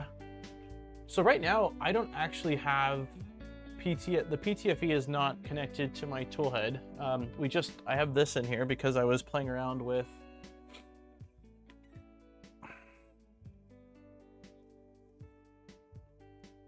I just have a tiny little piece right here because I was playing around with the blade. So I'm going to remove this and install this one. I also don't have anything connected to the buffer yet, the other side of it. Okay, so back seems not great. I mean, this side seems like the most natural flow, which is, I mean, almost maximum, which is almost the maximum. So maybe to back it off a little bit, if that's going to be 300, maybe 290 by, I don't know, 260. My park is next to the cutting.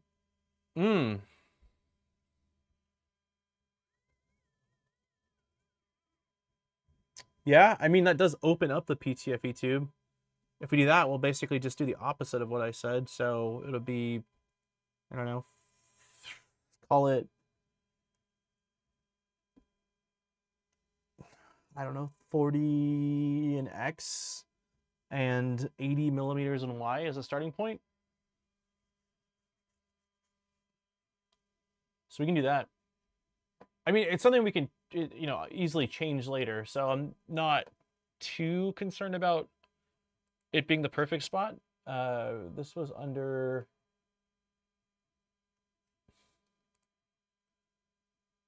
just the following. And okay, so that's vars.config.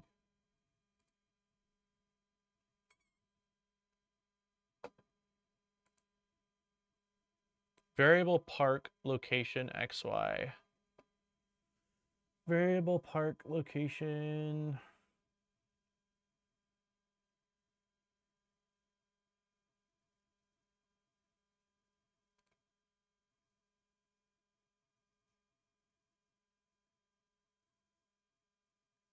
So it looks like this is under. Can you see what I'm doing? Oh, you guys can't see what I'm doing. My bad. It looks like that's specifically under the poop section. This is all cut, extrude, cut, rip, push back, safe.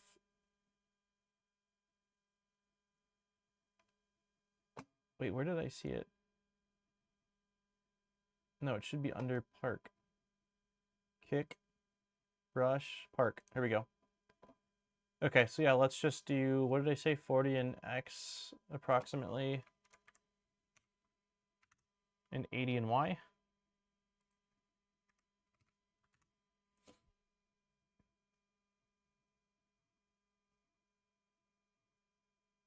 The closer you keep everything in a filament change, the better, because it's shorter filament change time. Yeah, that's a good point, versus traveling all over the place. Here, let me, music.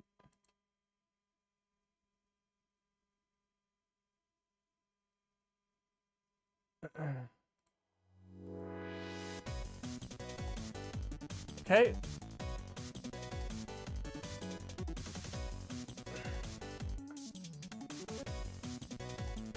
Cut macros enable or disabled by setting the tool cut variable in AFC config. This is prompted for doing the install script, but you can change it doing a firmware.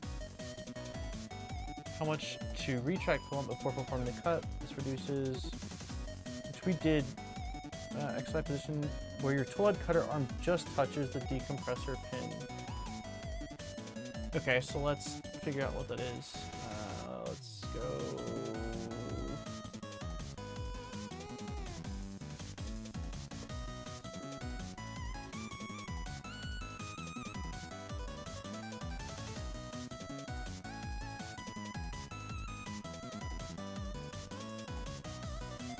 Yeah, power switch issue screwed us up a bit for sure.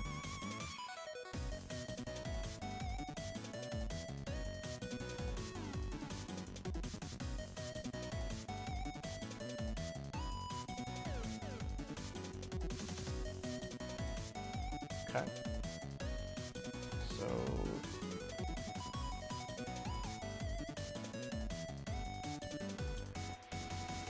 move out of range. What?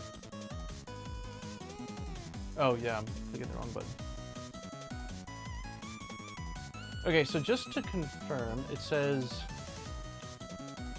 position where your toolhead cutter arm just touches the decompressor pin. Okay, so just barely touches it then. So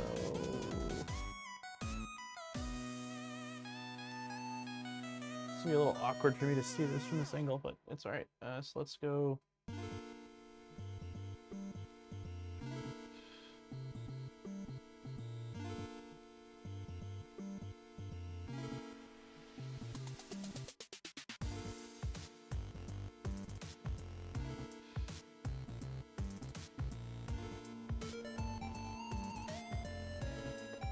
Getting closer.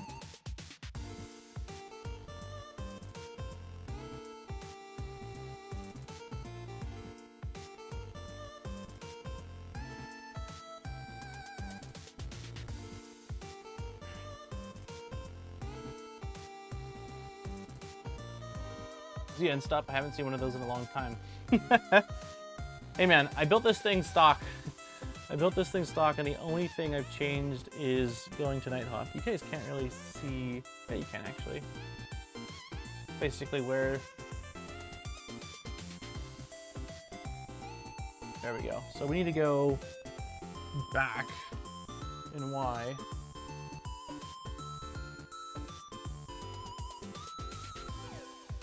That looks maybe one more click.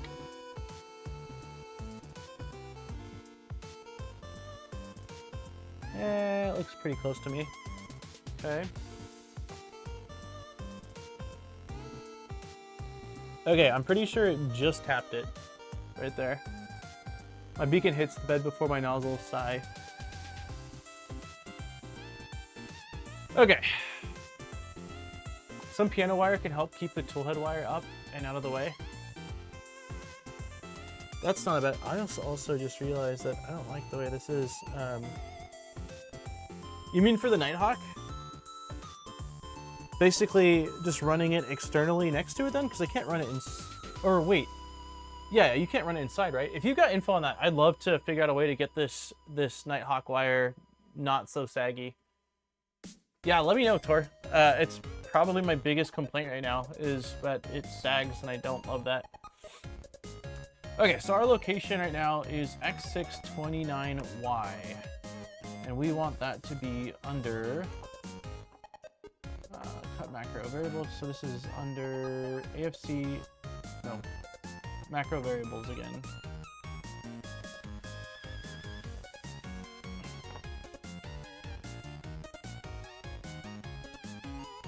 I screwed that up, macro variables. And this is under cuts. There's poop, there's brush. Did I miss it? Oop. This must be cut. Okay, cut 2. Variable pin lock XY, or variable pin location. Okay, so this is it. And we said, I don't remember what the location was. 6 and 29. 6x29. 629. Nope, that's wrong again. 629. Okay, 629.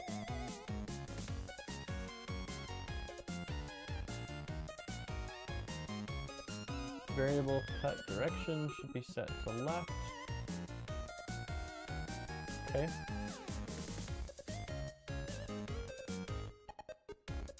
How far to park the toolhead near the a depressor pin before the initial move. Okay, we'll leave that. How far tall it is to move to fully decompress. That should be reduced from the actual value. I'm going to leave this all as defaults for right now. Unless that's a bad idea. Is that a bad idea? I'm kind of assuming that this is probably set up for the most common config, which I would think is FilAMatrix.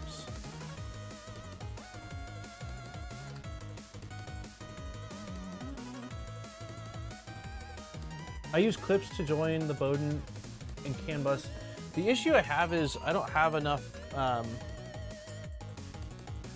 wire length for that.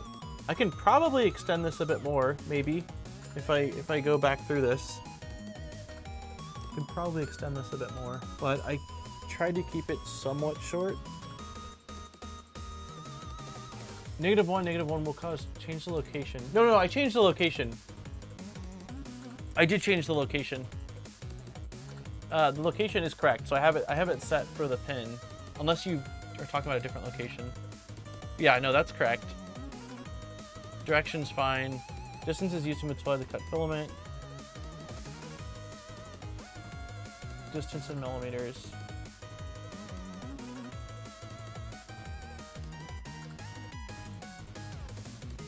Change the location in all the macros. No, we're just going through it though. So we've changed the park location and we've changed the cut location. How many times attempt the cut defaults to ensure clean? That's fine.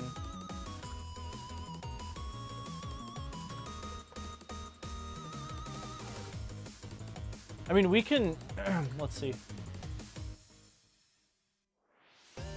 I really don't want to run it in a cable sleeve. I could if I had to.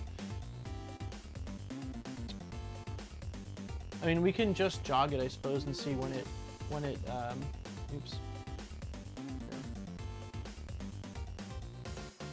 The mouse is freaking out.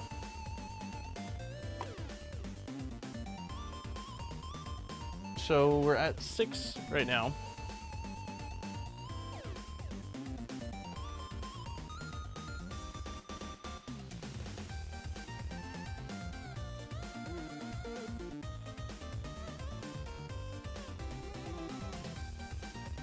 Okay, I don't think I can go further than that. Yeah, it errors out if I go further than that. Because it's the... Let me see. Yeah, it definitely needs to go further than that. 8's probably going to be about what we want, I think.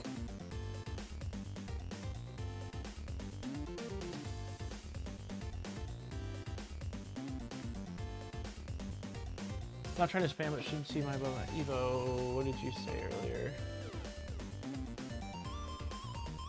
Something to consider: if doing hoop and kick in front, you lose the front area of the bed where X gantry is during gantry drop on taller objects. Something to consider: if doing hoop and kick in the front, you lose the front area of the bed where X gantry is during gantry drop on taller objects. Gotcha. So, one thing I'm a little bit uncertain about is someone mentioned earlier that Steve didn't do the poop and kick. I don't understand, like, isn't that a requirement that you have to purge and then remove the filament? I don't fully understand that.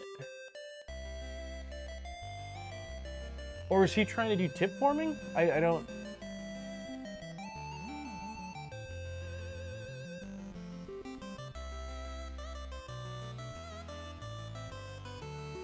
Oh, he's doing... Gotcha.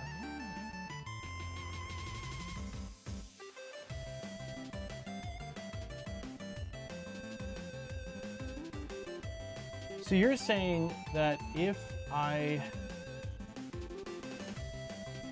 I choose the front location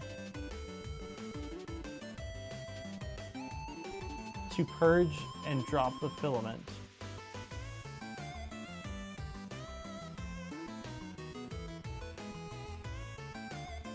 trying to understand what you're saying. How would it bump a tall print? Or do you think it's just because, like, since it has to pass over the entire plate to get to that front corner? Oh, during poop you lose the front 40-ish millimeters.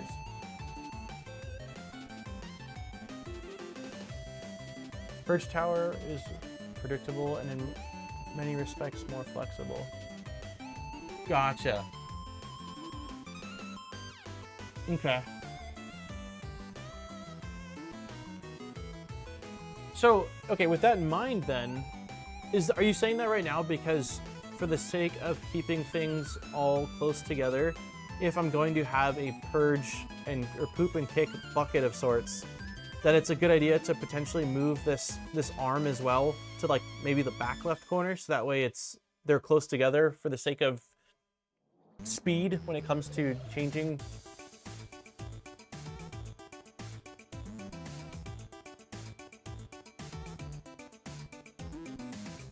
Gotcha. Okay. But basically what you're getting at though with this is that maybe I should move the entire cutting arm to be in that area. That's what I think you're saying. The back is better. Gotcha. Okay. Yeah. Okay. I get what you're getting at now.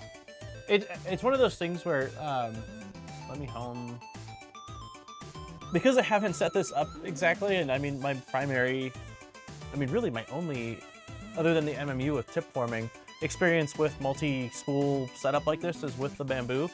I haven't had to think about these things.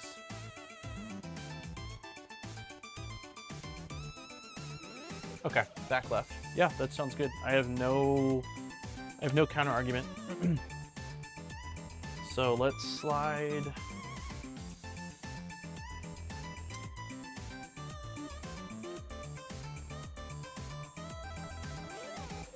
Let's slide this.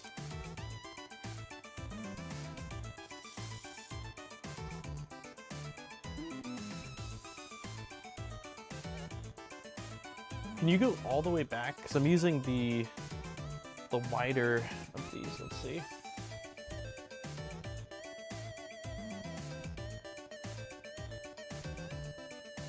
No loss of potential print area is the only concern, not functions. Okay. Yeah, I mean, I don't usually print really large things per se, but at the same time, like, why intentionally limit yourself if you have to? Oh, clicky's there.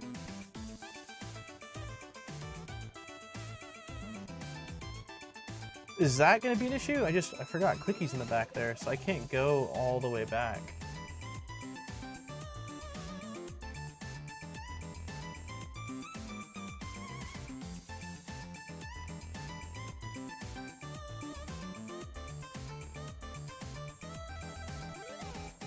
Yeah, that kind of complicates things. Well, unless I can relocate clicky to... there's not really a whole lot of space to I could potentially slide clicky to the right. I could potentially slide clicky to the right. PZ probe upgrade.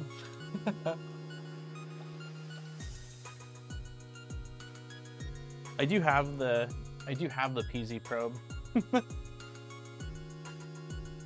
That's where the safe park helps for that.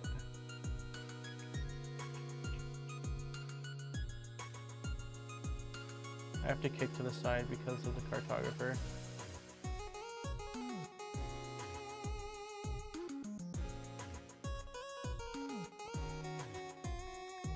I mean, if I move clicky over as far right as I can get it,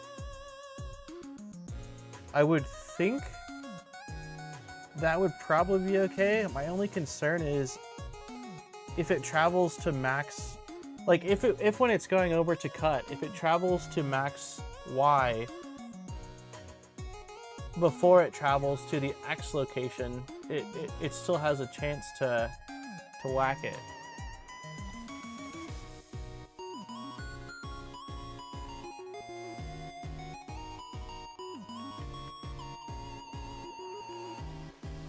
Get an eddy current probe.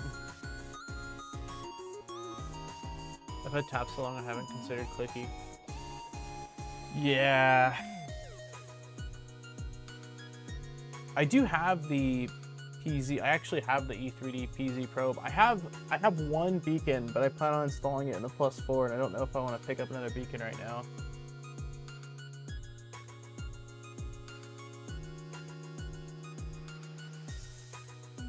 Move the cutter 1 or 2 centimeters forward. So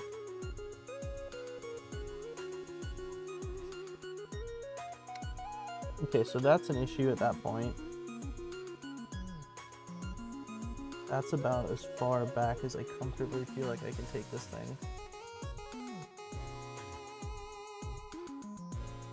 Yeah, we can try it here. I mean, it's not all the way back. I just would rather, I mean, like, this thing's been working really well for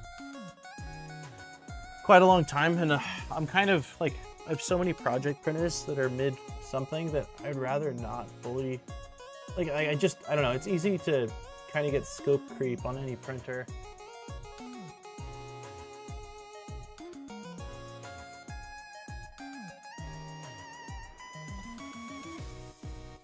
AFC runs the macros in Python. It will smartly avoid telling it to crash the lever into the compressor. I can't move clicky to the right side. Well, right now I can't move clicky to the right side because of the... It's got the nozzle compressor, like the nozzle Z switch, which I don't actually use. I think the main benefit of that is if you swap nozzles out that it can basically re-zero it. I don't know that I've ever, I mean, this is a Revo, but I don't know that I've ever actually swapped nozzles other than one time that I damaged a nozzle. So I could almost get rid of that and just use clicky for Z homing, I would think, which would then potentially allow me to home it in between the cable chain. Like I could possibly have clicky right here and basically grab it over here. It's a little bit messy with the wires, but I have the decompressor up front on my 2.4.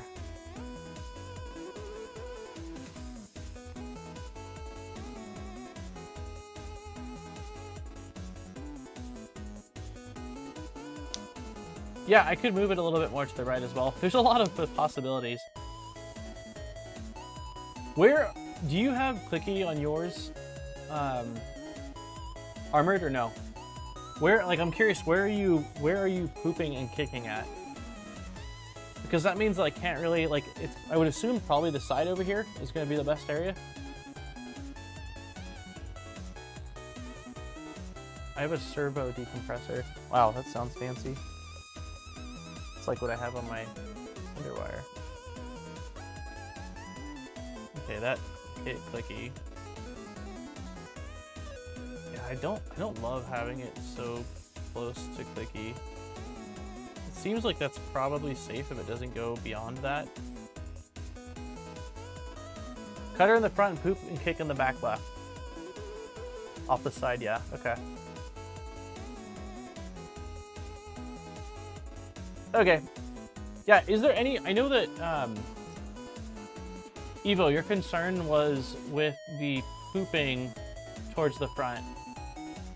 But is there any issue if we just put the compression back where it was? Or the decompressor, the compressor, the pin? Is there any issue with putting the pin back on the front? I'm thinking that's probably what we're gonna do for now. It seems like there's a lot of, it sounds like there's a lot of options for, you know, if I want to shift things around, but I'd rather not. Yeah, I kind of agree with that.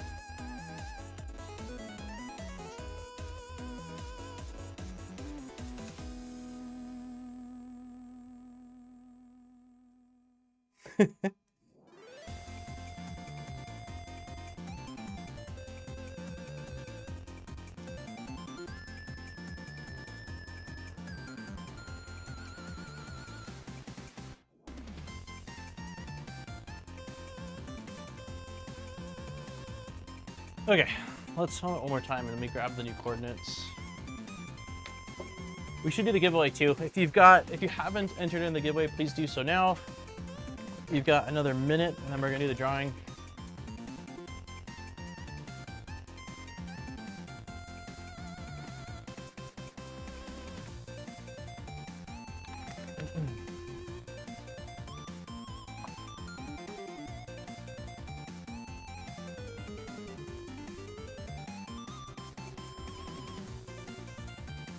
Okay.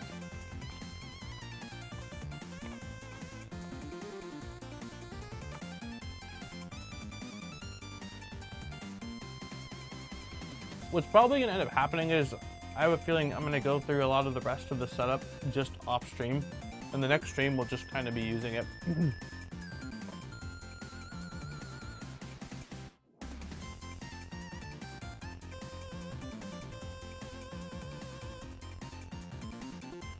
Hey, Jose. Ooh, that felt like I went a little too far.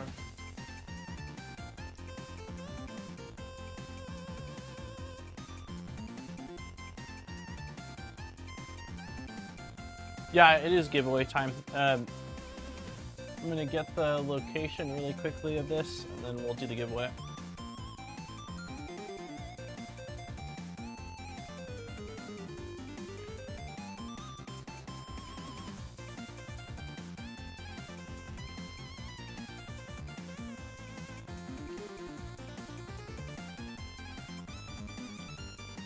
Do you have sensorless homing for X and Y? I do, yeah.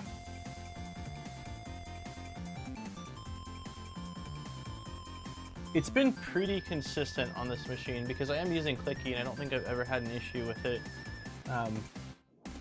being at the right spot.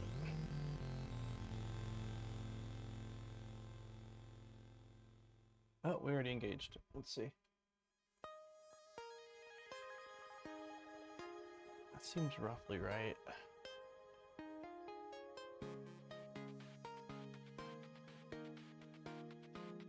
We'll do one more. Okay. So 6 and 22. Is that what we were at before? That's pretty close to what we were at. I mean, I guess 6 makes sense.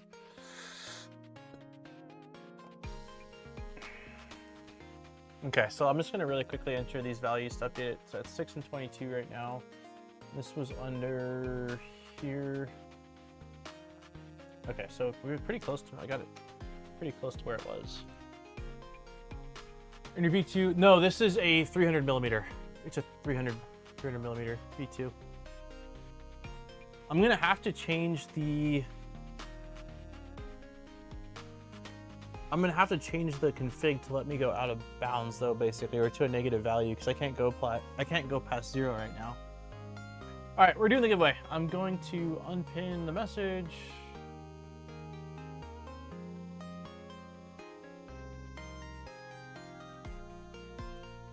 No, joint stream starts on Sunday. We're starting it over on his channel, and then next Wednesday we'll be streaming over here, and then there will be 1 week off, which will probably just be playing around with Box Turtle. Hopefully I've had some time between now and then to at least run like a basic calibration print so we can kind of move forward with it, but yeah, no, that starts on Sunday.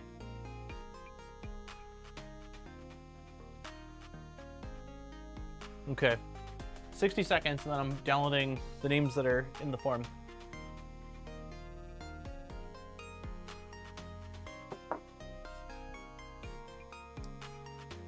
After my third melted clicky, I moved to tab. After tap, I moved to Gato, and can't believe I put up the downsides of both for so long. Have a seal model downloaded? Not yet, but we absolutely will be printing a seal. Maybe that'll be the first thing we do on the not next Wednesday stream since it's with Steve, but the following Wednesday stream will be a seal print. We absolutely owe a seal print. All right, we have got a total of 175 responses. That's a lot. Nice.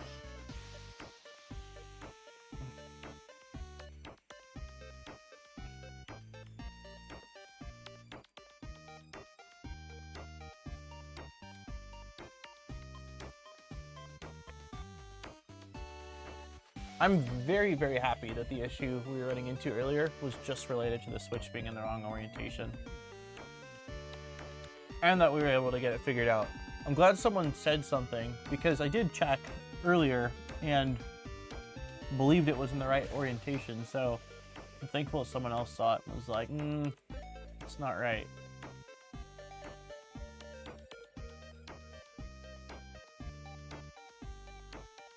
I gave up tuning in a sensorless homing with Kraken and its TM2 drivers and LDO Super. Oh, that sounds rough. Yeah, that sounds awful. I wouldn't want to tune those in. I've definitely had issues tuning in sensorless homing. I think my V0 actually is on sensorless and still needs a little bit more tuning, but 2.4 I got it going. I got it working pretty well, and then I had issues with my Trident until I went to Danger Clipper and was able to drop the current when homing, and that made a substantial difference in reliability. Okay, so there should be a total of 175, and we've got 175. We did it. Awesome. Okay, there are more responses than likes. Please make friends with the like button. Yes, if you have not hit the like button, please do. It takes just 2 seconds, and it's really appreciated. The picture behind me is not a Hue Forge, actually. These, really quick funny story. I got these probably like 8 or 9 years ago, and I was at really quick, and then we'll do the giveaway. So I was at in Orange County when I used to live in California. There was like twice a year, something like that, this night fair, and there's a bunch of artists that were there, and this person had these prints, and I really liked the kind of look and color of them. And then when I was standing there, it made me think of 3D printing. Not necessarily in a good way, per se, but the Lucky Cat made me think of the Creality Lucky Cat that was, you know, the sort of their, I don't know if it still is, but it was like their primary 3D printing test file. And 9 years ago or 8 years ago, whenever it was when Creality was really taking over the market. So to me, this represented Creality coming in and raining down on the competition. That was what I saw when I saw it. And this one, I don't know. I got a little bit more creative with it, but when I worked at Matter Hackers, the mascot was a astronaut, and so there's, you know, a guy. I mean, it's a snorkeling thing, but it looks kind of like an astronaut. And then the tentacles reminded me of Octoprint. So yeah, a little creative with my, you know, view of it, but that's what I saw and was like, okay, I like the artwork, and somehow I'm pairing it with 3D printing. I'm like, I'm gonna buy these. So I've had these things for many, many years, and it's got like the artist, you know, signature, but they're just prints. They're not originals, but I really liked them. I'm a big fan of weird art, and it felt weird and checked my boxes. So anyways, let's do this giveaway. We are shuffling twice for Jackson's 2nd birthday. For anyone new here, I will reach out to the winner within 24 hours. I will do my best to do it tonight. So yeah, just keep a lookout for your email. The email will have a form and a unique code. Yeah, I think that just about sums it up. Thank you to Polymaker for allowing us to do this giveaway, and thank you to all of you for being here and, you know, helping as we, you know, get Box Turtle set up. I'm very excited once it's set up. You know, like the first time you do anything, it's completely foreign to me. I have no real idea about what I'm doing other than reading. I haven't done homework before this, so you're seeing it and discovering it all as I do live. So here we go, 2 shuffles, 1 and 2. Here we go. Good luck, everybody.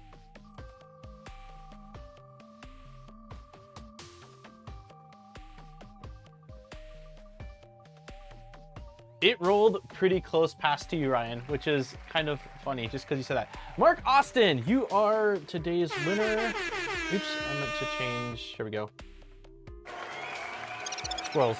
Congratulations, Mark Austin. You are today's winner. I will send you an email this evening that has the form and the unique codes. So that way you can fill it out. And then everywhere in the world now, Polymaker has sort of simplified things, and you get a gift card. So you'll get a gift card that you can either use towards a spool of filament, or if there's if you're trying to get some crazy Fibron filament like this little piece right here, then you can use it as a discount code off of that and pay the difference if you're, you know, trying to get a specialty filament. So thank you to Polymaker for continually supporting the channel and allowing us to do these awesome giveaways.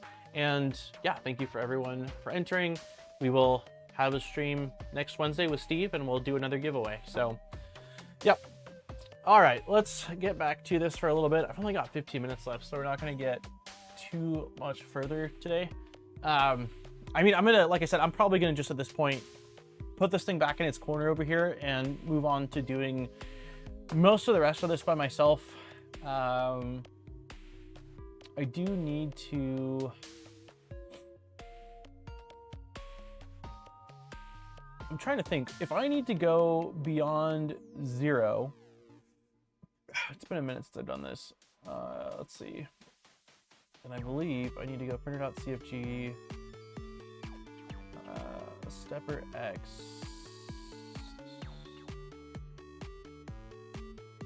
end stop pin, position min. So I would need to do this, basically set this to a negative value, and I don't think we need to go very negative. Let's do -5, that should be plenty, I think.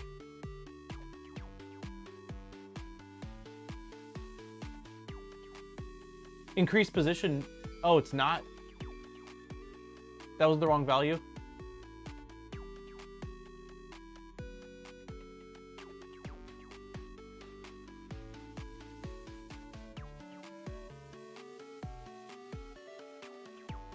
We're on startup guide.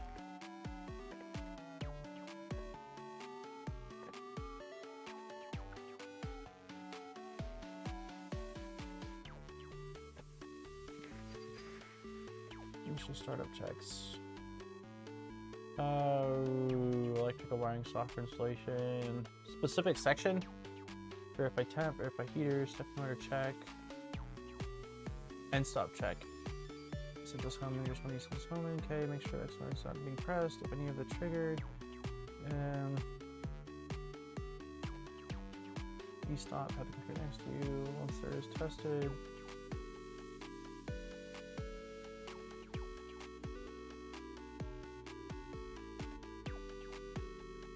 Locating 00.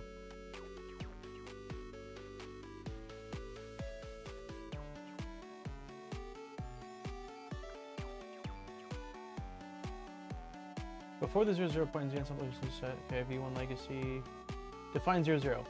Homing position is not the typical location of 00, but the maximum travel location. The actual numbers vary depending on bed location. The position parameters may need to be adjusted to relocate 00 point. Start by rerunning after this nozzle will be the maximum for X and Y as defined by position max. And move the nozzle to the front left corner of the bed. If the fret cannot be reached within 3 to 5 millimeters, bed location need to be physically adjusted if possible in the bed on the extrusion. Make sure the bed positioning results will allow the nozzle to reach the Z end stop. Questionable, turn off motors and nozzle close enough to the front left cord. If X and Y are less than nothing needs to be changed within 5 millimeters past the bed. Okay. If X and Y offsets are within 5 millimeters or 00 is past the bed, the position max value should be adjusted to change where the 00 point is computed. Over bed distance to the home point in front left position must be increased. If 00 is past the bed, distance must be decreased. If 00 is over the bed, must be increased. If it's past the bed, decreased. Cool. So we want to go past the bed. So we want to do the opposite of that. Yeah. So 5 millimeters beyond that. Oh, you can't even see. My bad. Or extend it out. I'd rather not extend it out because I have it basically where the two screws are up against each other, and I used like it's really secure right now. So I'd rather adjust the value. Okay, so stepper X. There we go. So let's change that. Position of end stop 300. Position max. So it should be 305, and that should let us hit. That should let us hit, yeah.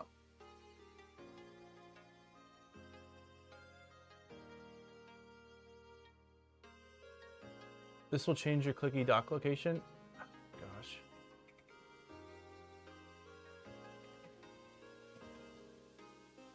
You're right, because it's homing at that now. So I'd have to change my clicky dock location 5 millimeters as well.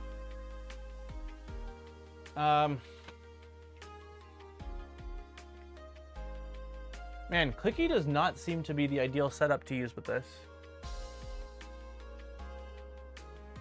On my V3, on my 300 V2, my position end stop and position max is 305.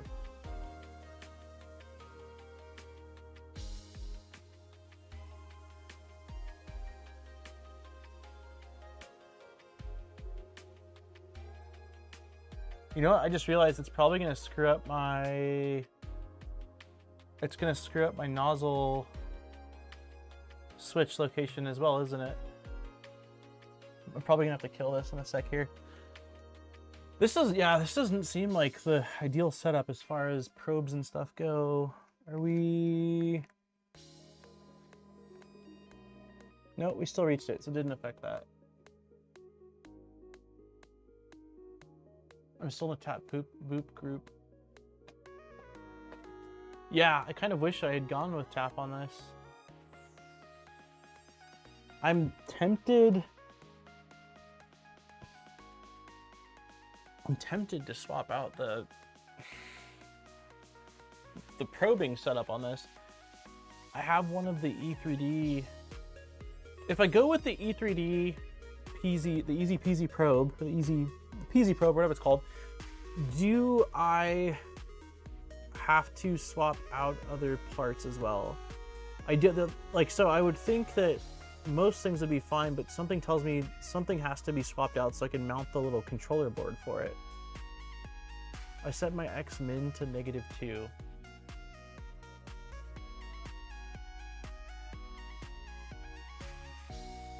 Wait, so you didn't change, but are you using sensorless? Yeah, I probably should ditch clicky on this.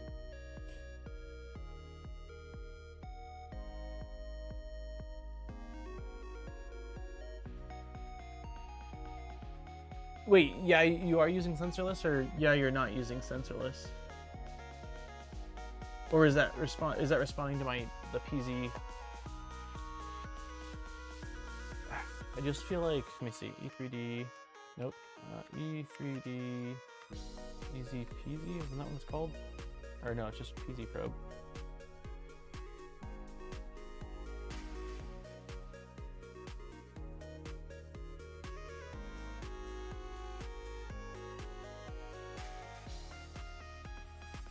So you have to print out a new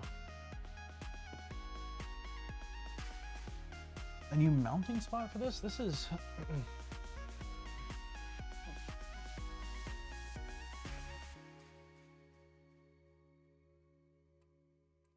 a modified X carriage. Well, the box turtle itself is passing the initial checks. The thing that, like, all the box turtle stuff up top is working. It's a matter of now, like, configuring the printer. Because of clicky, it sort of complicates things, both from like where I can poop and place the pin, as well as just adjusting settings in general.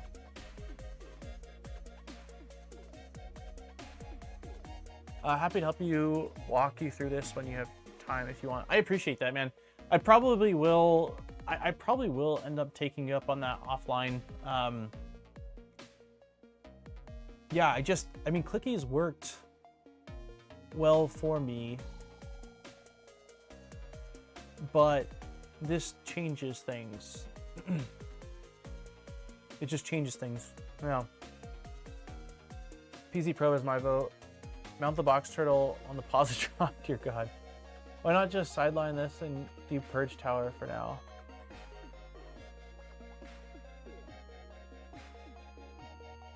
That's not a bad idea either. I still run PCB clicky. Yeah, it's just worked well for me, man. Steppers position -1. Steve made a mount for the board in his build. Okay. Yeah, if we're just doing the purge, if we're just purging, we don't have to deal with any of this right now, right? I mean, we would basically treat it. Wait, is he still, does that mean he's still cutting though, right? So he's still cutting and he's just purging it?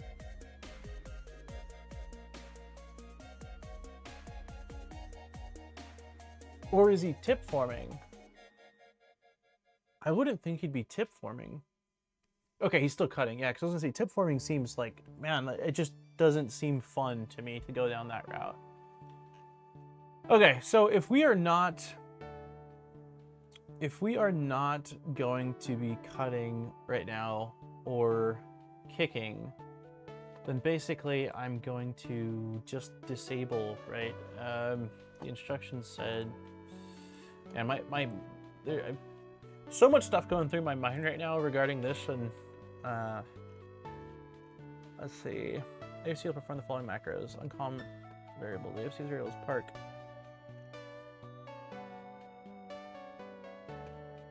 If enabled.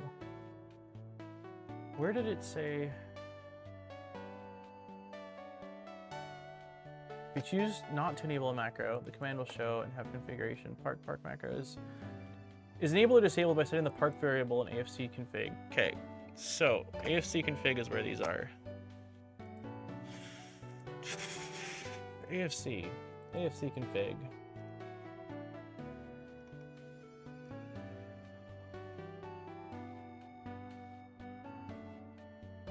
Okay, so basically, if we are, so we're cutting, we're parking.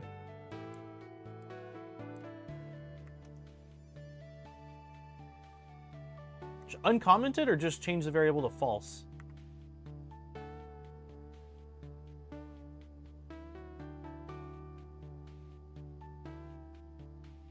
I double stacked bolts under the head to extend it a bit personally. You double stack bolts on the compressor? Change it to false, okay. So we're not pooping right now. We're not kicking. Oops, we're also not wiping. Okay, so the only things we're doing is, are we even parking or no? I assume we are. Yeah, we're gonna park during our loading and unloading sequence. Okay, so based off of that, is that all that has, since I'm not cutting, I'm not pooping, we are cutting, which we did, but we're not pooping, we're not kicking, we're not brushing, we're not tip forming.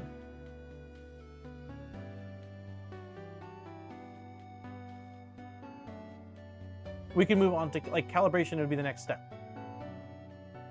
And then slicer stuff. Okay, yeah, you have the different, you're using the Galileo too. Need to restart Clipper. Okay. I think, I have Aaron's got to take off for work in like 25 minutes, so I'm gonna call it here. I think what my plan is this. My plan is to try to get this up and running without the pooping and kicking. Because the main benefit of pooping and kicking would be not build volume. I would take it. That would be my understanding, is that you're not wasting build volume basically on the tower. However, as I mentioned earlier, I don't usually print super large things, and this is a 300mm bed, so even if I'm losing, I don't know how much it would be, let's just say 20mm by 40mm or 20 by 60, it wouldn't be a huge deal. Ideally, though, I still would like to get it set up at some point, because I do think it would be neat to try both ways out and also be able to show both ways. But as far as all the settings I'll be configuring in the slicer,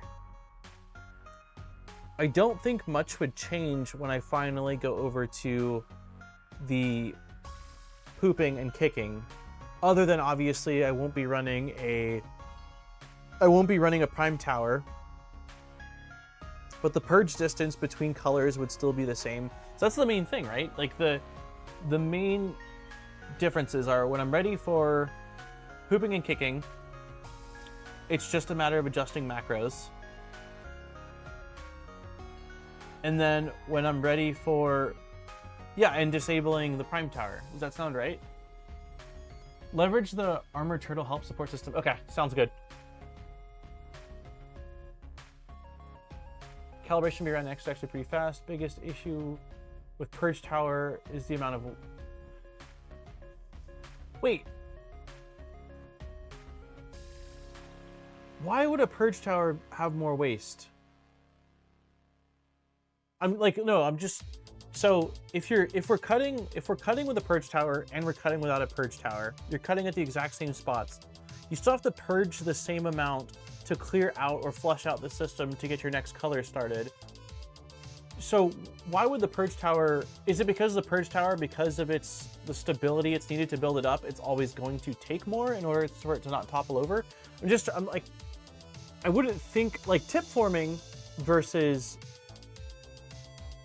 cutting, I see the big difference. But I don't see, in my mind, I don't see the massive difference. Hey, Aaron!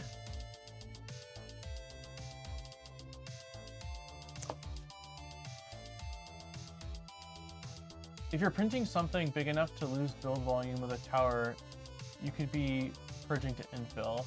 The 2020 bed and tower has not been bad for the space for me. 3D printing has gotten weird if we're actually talking about pooping. If the box turtle isn't pooping, it wouldn't be a constipated turtle. Waste is virtually the same. Purge tower would be slower. Purge tower needs to complete the layer. Waste is the same. You got to print each layer of the purge. Purge tower is good. Takes a lot of purge to go from a dark to a light.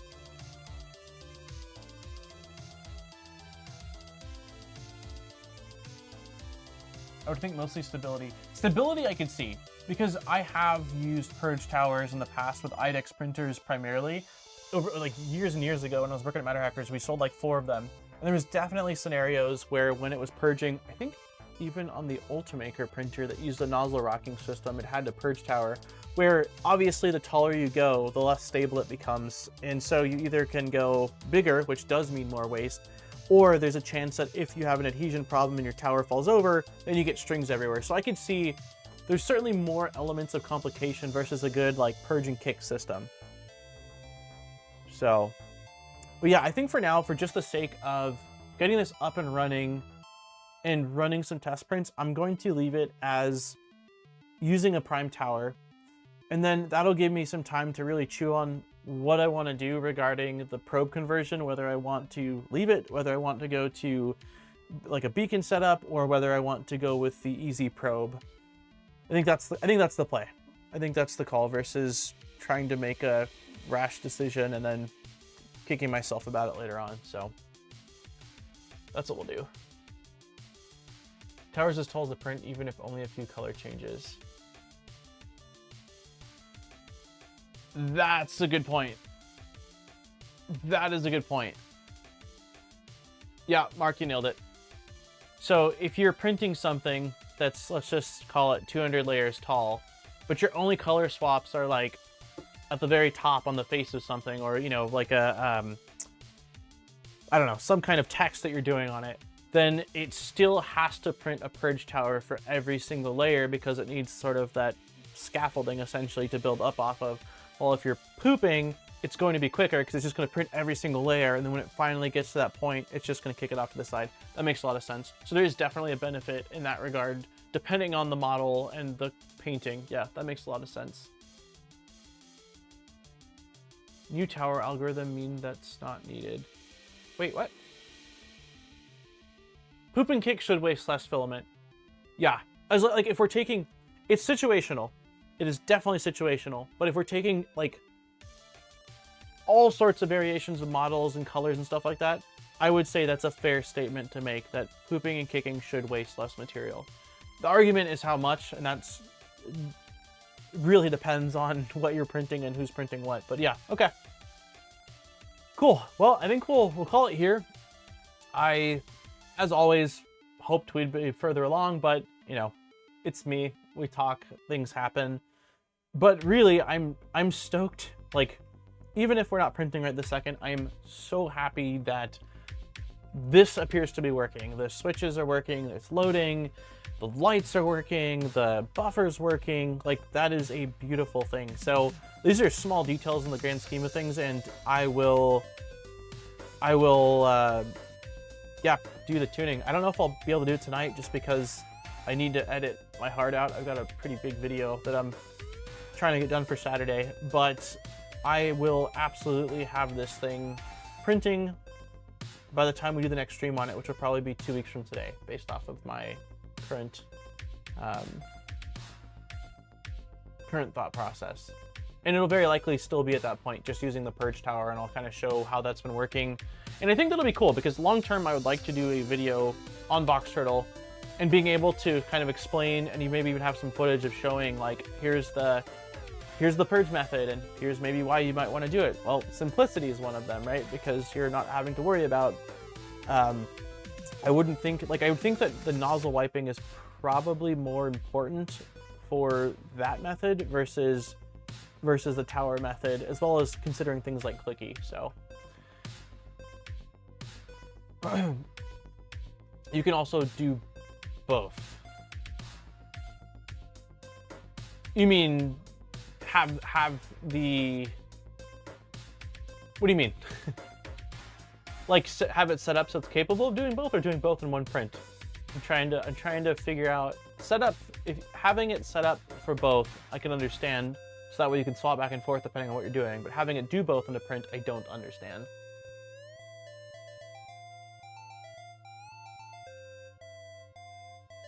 Gotcha. Poop and small wipe tower.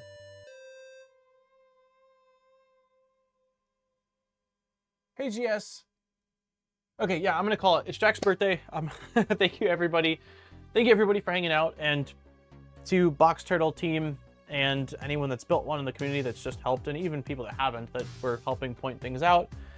There's a lot to consider. I mean, that's one of the beautiful things about something that's machine agnostic, that you can do with any, any printer, is that there's more freedom, but you also have to define more things, because there's no way of knowing what variables someone's going to have on their machine. But we're getting oh so close, and I'm very excited. Just seeing this thing turn on and seeing all the wheels spin and the spools load and the LEDs was like enough to light the fire of like, yes, we're getting so close. So have a wonderful week, everybody.